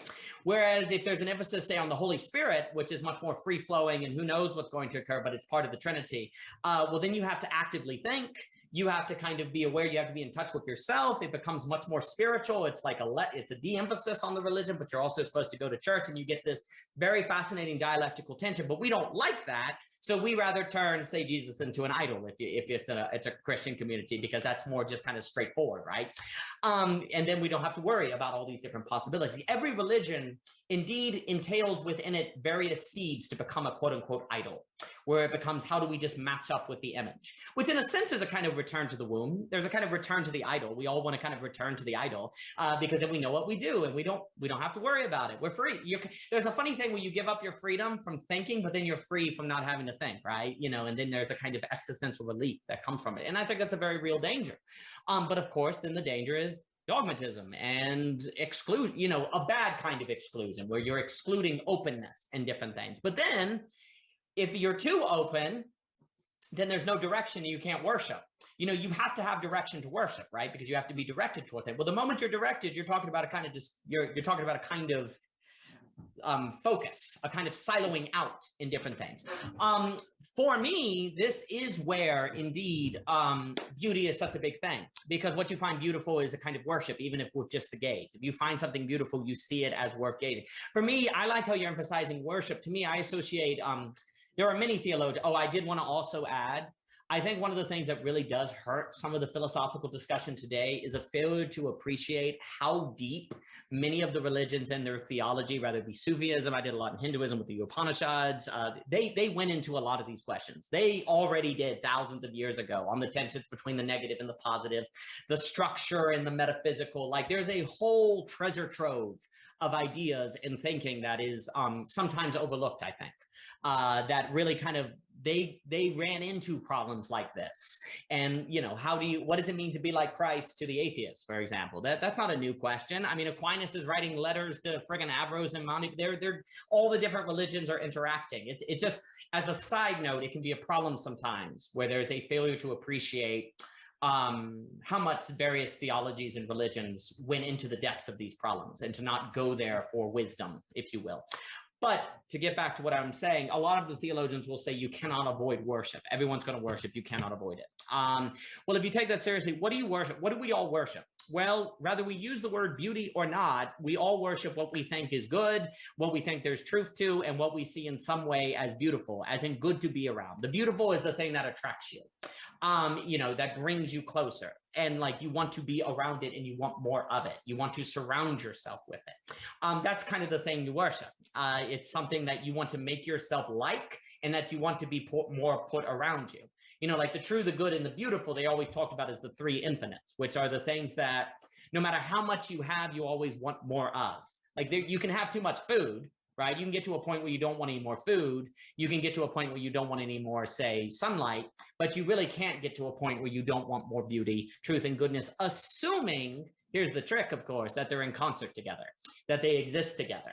Well, this gets into worship. And also what you worship is what you're motivated to do. Like if you worship it, you're also motivated. One of the great problems today with the meaning crisis is people lack motivation. Like they don't have motivation. Well, that's a lack then of an experience of seeing life as beautiful. So a lot of this, for me, when you're talking about worship, gets into what I call the cultivation of aesthetic sensibilities, and the problem of intrinsic motivation are very big to me. And then so it goes, the truism, the rational trilogy. And I hate to keep saying this, but it's like, because what I'm so thrilled with is how it all could, you're very well articulating how it all connects, because it absolutely all connects. So you get the epistemological and ontological schema. Then you talk about the role of beauty and the sociological structure, but then that leads to the question of, is it possible, how do you cultivate aesthetic sensibilities, which then is the cultivation of intrinsic motivation? Because the other thing too is capitalism entails a lot of delusion capture precisely because people are extrinsically motivated. They are motivated by things that are extrinsic from themselves, that they want to get, that they want to own. Extrinsic is an external motivation. They don't so much motivate themselves as they're motivated to go to, which of course is great because we just said you need direction. But the problem is a direction that's given to you by the external socioeconomic order, as opposed to a direction that is informed by the external order, but is also owned intrinsically in one's own creative way. And of course, that's a lot of terms, and what that practically means would require a book. So there's not enough time in the day. But that sort of double action, if you do not do that, you are going to probably undergo delusion capture. You probably are not going to be able to move these shared context into shared purpose. And you're also probably not going to be able to operate according to these new investment models that we're describing, because they are by definition going to require an investment on something that is not self-evident in its price, but something that you're going to be intrinsically motivated to value and put your money on, even if there's not extrinsic signals to confirm it. So internal motivation is going to be a very big deal here, which is going to be tied to aesthetic sensibility and ergo worship. Mm-hmm. Yeah, I guess I totally agree. I guess what I'd add to that, though, is just that like internal motivation is informed by, as you just said, it is informed by our socioeconomic environment. And so, like, I mean, it brings it back to ontological design, right? Like, there is a question of like, how do we unite our intrinsic motivations towards something that we can act collectively towards, right? Because we all have our own idiosyncratic wishes and desires. And worship is, technically speaking, that which unites us towards a common aim, right? Like the God is the common aim. We all want to be like the God. And so we worship so as to do that, you know what I mean? And so, and once again, coming back to beauty, it's like I would agree with you that we should strive to facilitate and create beauty in the world, but like there is beauty in a mother holding her child. There's also beauty in a warrior going into a battle frenzy, right? Exactly. And to like in worship, there's an aspiration towards something, right? To become like the object of worship, right? To embody that essence within yourself.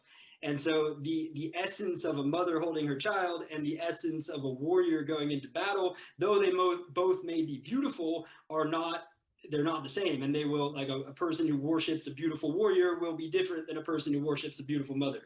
Those will lead towards different ends. So once again, I would come back to the abstract nature of beauty and emphasize the need for either an embodied, tangible God, which I would call an idol, or some contextual embodiment of the essence of the transcendent God, which is what I would vote for.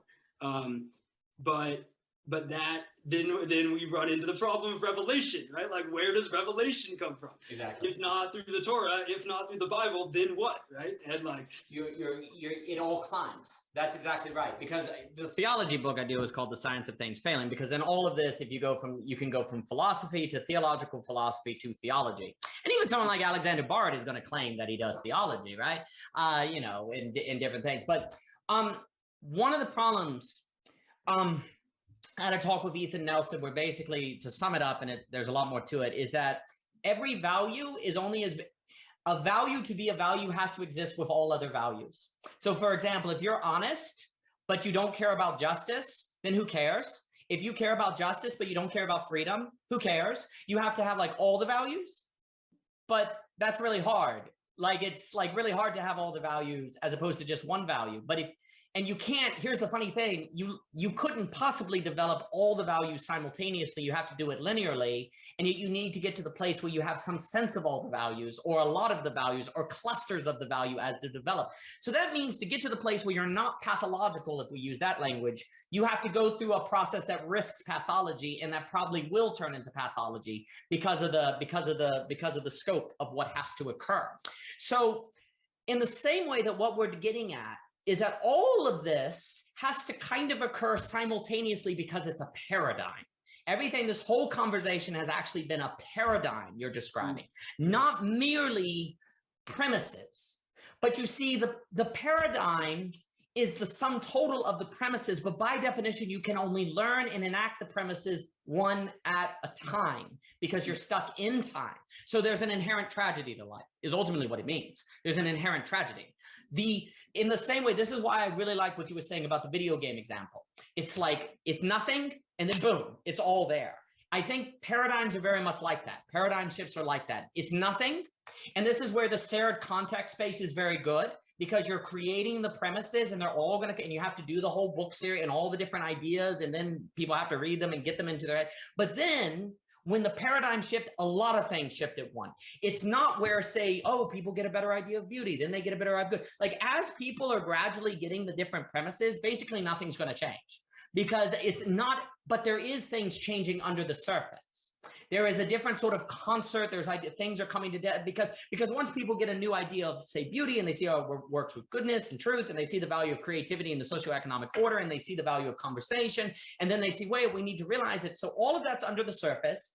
As this is occurring under the surface, it's the same capitalistic socioeconomic order. Nothing changed. So it looks like nothing's occurring. But then once all the premises, there's now a paradigm, and boom, it's going to be very whole and entire. It's not going to be a trickling down of premises. And I think, obviously I'm referencing Kuhn, but I think if you read like the like Randall Collins or different sociologists or different things, that is what seems to occur.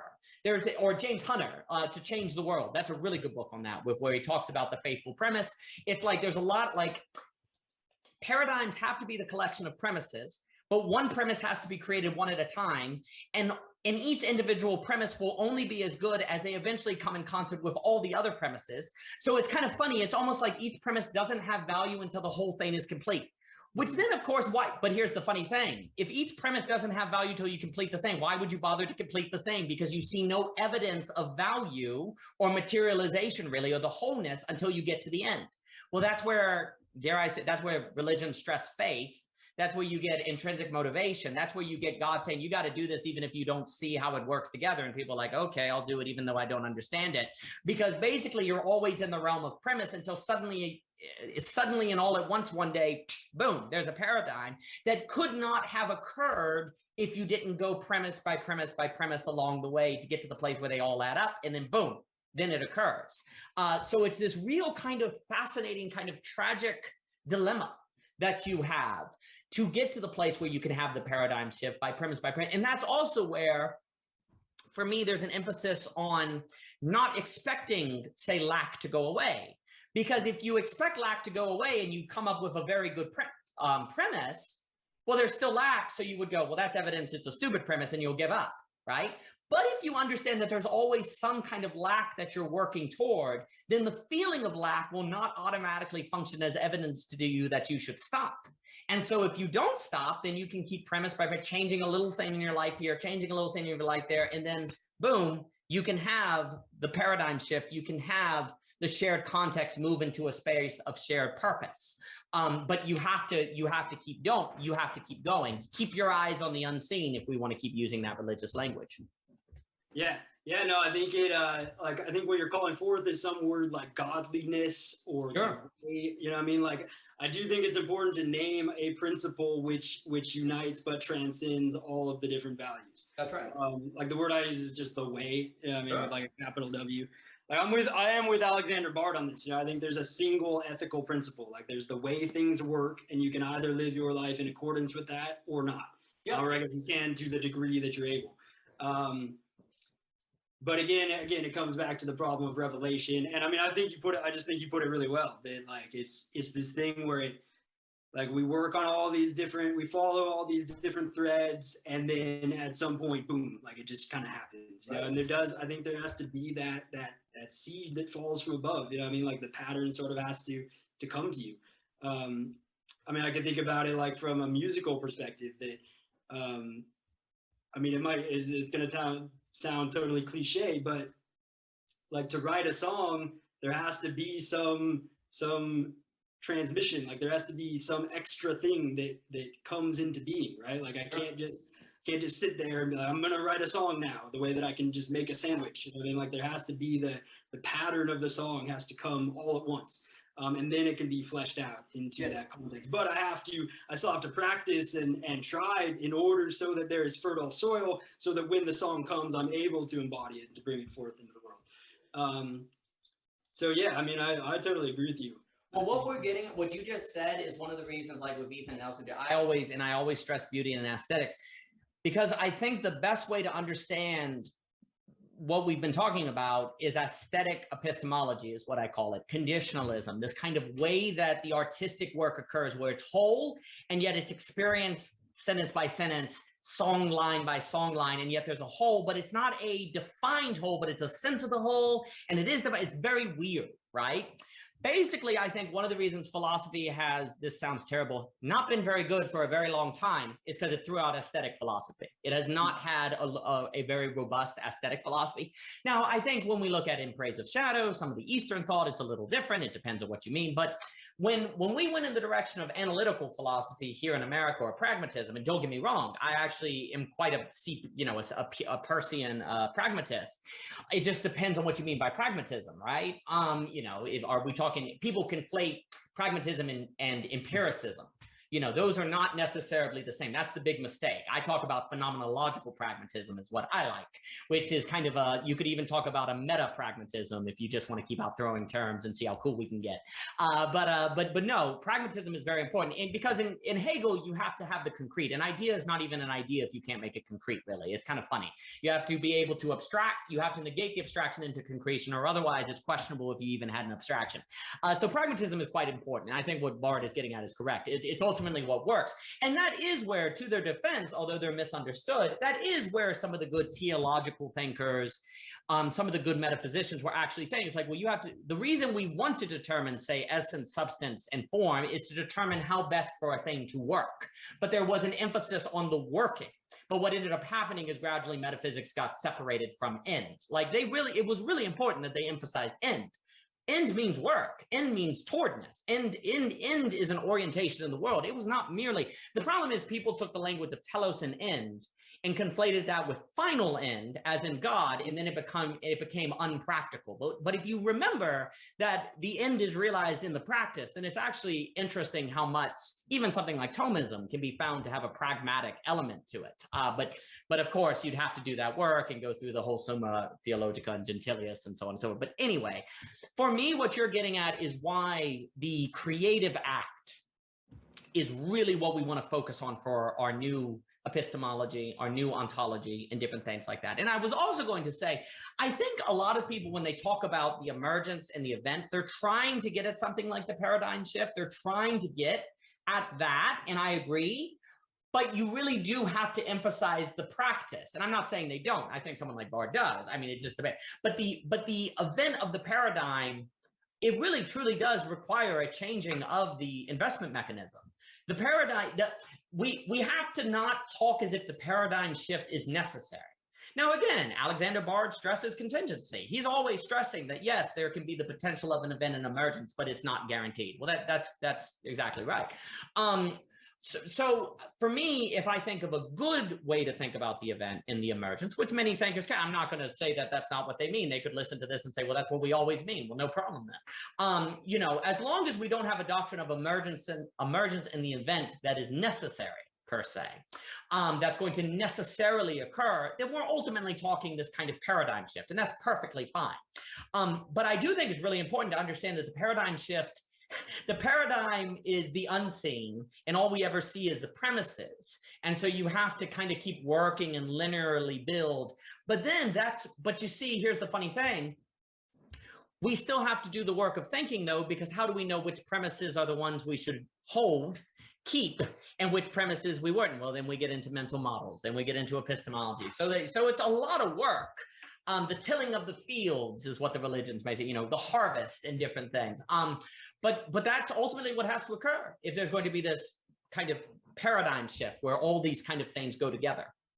And the thing is, until they do, it is going to feel like, I think, the separation between the shared context and the shared purpose, because the paradigm shift is the space of the shared purpose. It's where that occurs. But of course, then that means we have to diligently do our work and see what that looks like. Yeah, no, I think that's really good.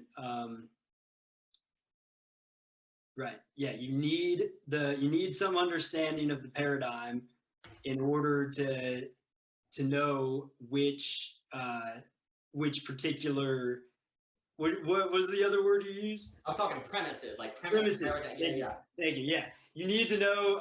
You need to have some conception of the paradigm in order to know which premises to work on. Right. Again, back to like hierarchy of values and worship. Like you're going to work on certain premises as opposed to others insofar as they relate to your transcendent goal. But the transcendent goal is itself I don't want to say an abstraction, but it is the identity which holds all of those different premises together. And so there's like this eternal, it's what John Vervaeke's always talking about with relevance realization, right? There's the immanence and the emergence, and they have to be inter-affording and interpenetrating, and like the Platonist top-down is wrong because it doesn't take into emergence, but then the sort of like, I guess the like new age sort of grassroots emergence doesn't work because there's no emanation from above.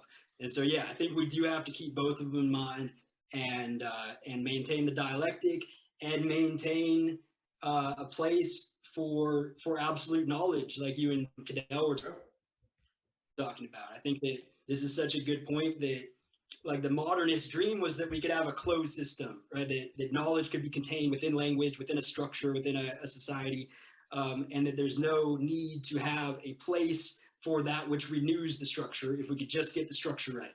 And I think that maybe the great paradigm shift that will happen is that we will begin to create new structures, but we will not only make a place, but the central place must be for that which engages with lack, right? That which overcomes, not that which has overcome.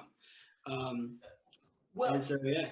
Well, for me, this is why what's central to me, and perhaps the reason I emphasize beauty and art and different things, the phenomenology of the artistic act, as you would know in being a songwriter, that is what really we need to center our thinking about. Like when we're talking, what do people today need to be like to overcome the meaning crisis? Like like right there, when you have the idea for a full song, there's a sense in which it's lacking, right?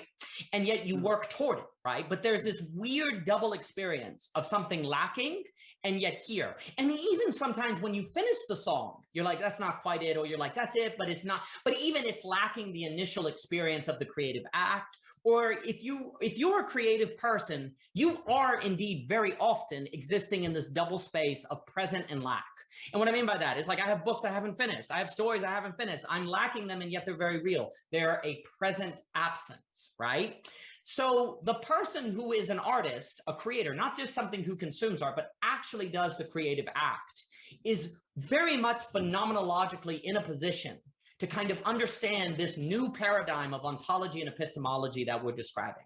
And also the person who does the creative act understands how ideas lead into practice, because you have the idea for a song and then you what? Practically write it out, and then you practice it, and then you memorize it, and then you try to record your MP and you put it out. There was a practical reality, there's a metaphysical reality. When I'm stressing so the phenomenology of the artist is central, because also too, like, so many religions stress the creative element, or this kind of creator God, or this sort of artistic thing, where there's something about religion where, say, you believe in a God and you create a world where there are churches or synagogues, right? You have an idea and you create it. There's something about the creative act. Even building a business, having a child is a creative act. You're the only, that child is special to you, and yet to other people it's just another kid.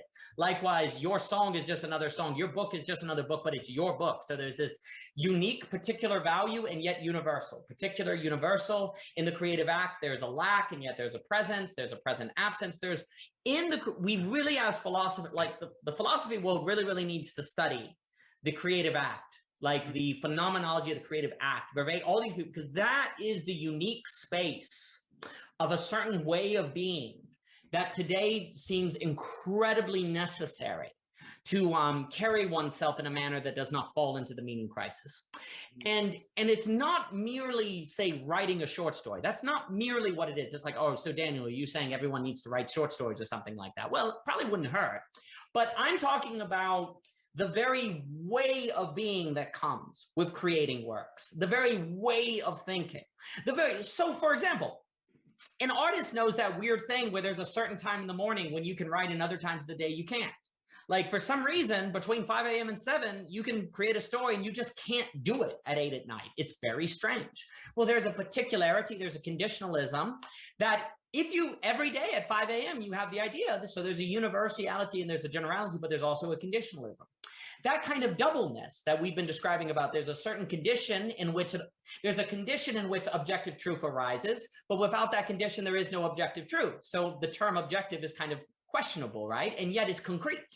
So the artist in the very artistic life is constantly dealing with these interesting middle spaces between the subjective and the objective, the practical and the idea, the motivated in doing, because if you're writing a song and no one's going to pay for it, or you don't know if anyone's going to pay for it, why do you do it? Because you value it. You think it matters, and you think it's worth the time.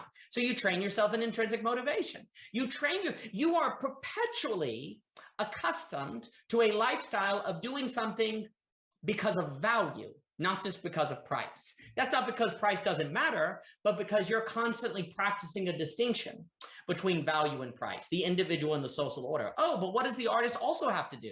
They have to deal with the social order. You make something, but you know you have an audience. Who is your audience? So you're balancing the individual and the social. The artist, really examining the phenomenology of the artist and really paying attention to their ontology, their metaphysics with the MET in parentheses, their epistemology, their way of life. This is, I think, the key thing to focus on to start addressing the meaning crisis, to address metamodernity, to address game B and different things like that. And again, it's not merely everyone being the artist, it's that way of being that comes with the creative act that one wants to focus on, that one wants to trace out, that one really wants to examine. That's, to me, the whole fate of beauty. That's where, to me, it really comes to that, because that's so ontologically, epistemologically unique. Well, as an artist, I'm both deeply excited and terrified by No, I think you're right. I mean, I think like the way through is I mean, it's I don't know how this might sound, but to worship the creator. You know what I mean? Rather than the created or the non-being from which creation which affords creation, but rather to worship that which brings being out of non-being, right? Yes. That's God, you know, that's yes.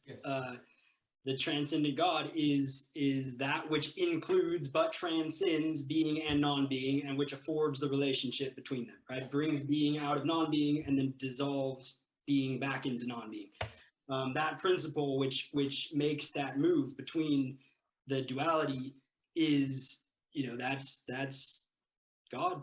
I really like that phrase, worship the creator, because it exists in this between space of theology and philosophy as a kind of philosophical theology. Someone like a Jonathan, if you want to take that in a theology direction, you can. If you want to take it into a philosophical direction, you can. So you have like a Schrodinger's cat bothness there. And that's really good. And that's exactly right. A kind of worshiping, a kind of focus, a kind of orientation to the creator. And I don't know if I succeed, but basically all the economic work is I just want to basically argue that the entire socioeconomic order is either dysfunctional or functional based on the role and prominence of the creator.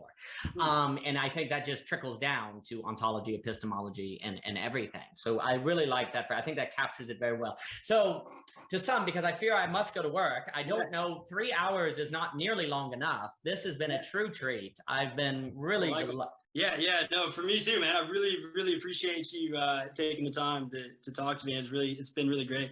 I've enjoyed it very much. And so for me to kind of so right now you have a emphasis on the shared context and the value, and there's true value that comes out of the shared context. No one is questioning that. But in order for that shared context to meet the contingency of it actually ultimately creating value and not just simply effacing itself eventually, it has to move into a shared purpose. The shared purpose right now, if you move into that, will ultimately be a kind of paradigm shift where a bunch of premises in the shared context come together suddenly and all at once. And then there's a paradigm, but there's a kind of tragedy in this because you have to do it one at a time and it doesn't seem like a paradigm, it just seems premises. So that means you have to keep your eyes on the unseen per se and be intrinsically motivated, knowing about that paradigm. A key reason why I personally think we struggle to make the transition from shared context to shared purpose is the economic, which it is possible some of the Web 3.0, like the NFTs and so on and so forth, may contribute to overcoming by a direct investment in value. In that case, will have to be made more in detail at Intrinsic Research Co. And then the particular way of life that the shared purpose seems to manifest is phenomenologically captured in the uniqueness of the creator and the worshiping of the creator, which brings with it a kind of new metaphysic, it's not new, it's obviously existed forever, but as an emphasis, as a focus, as a kind of new metaphysical space, new ontological, new epistemological space, that is the way of bringing a being that brings a new being from non-being that is necessary at this phase of the historic development, given the meaning price and different things like that. Or otherwise, the only way we get there, if we don't figure out how to do all that, is going to be either World War III, a collapse of the financial system, and other things that I rather avoid, as we were saying. And so it's great talking to you. You too. Yeah, it's been really good. Yeah, I'd love to do it again sometime. We will.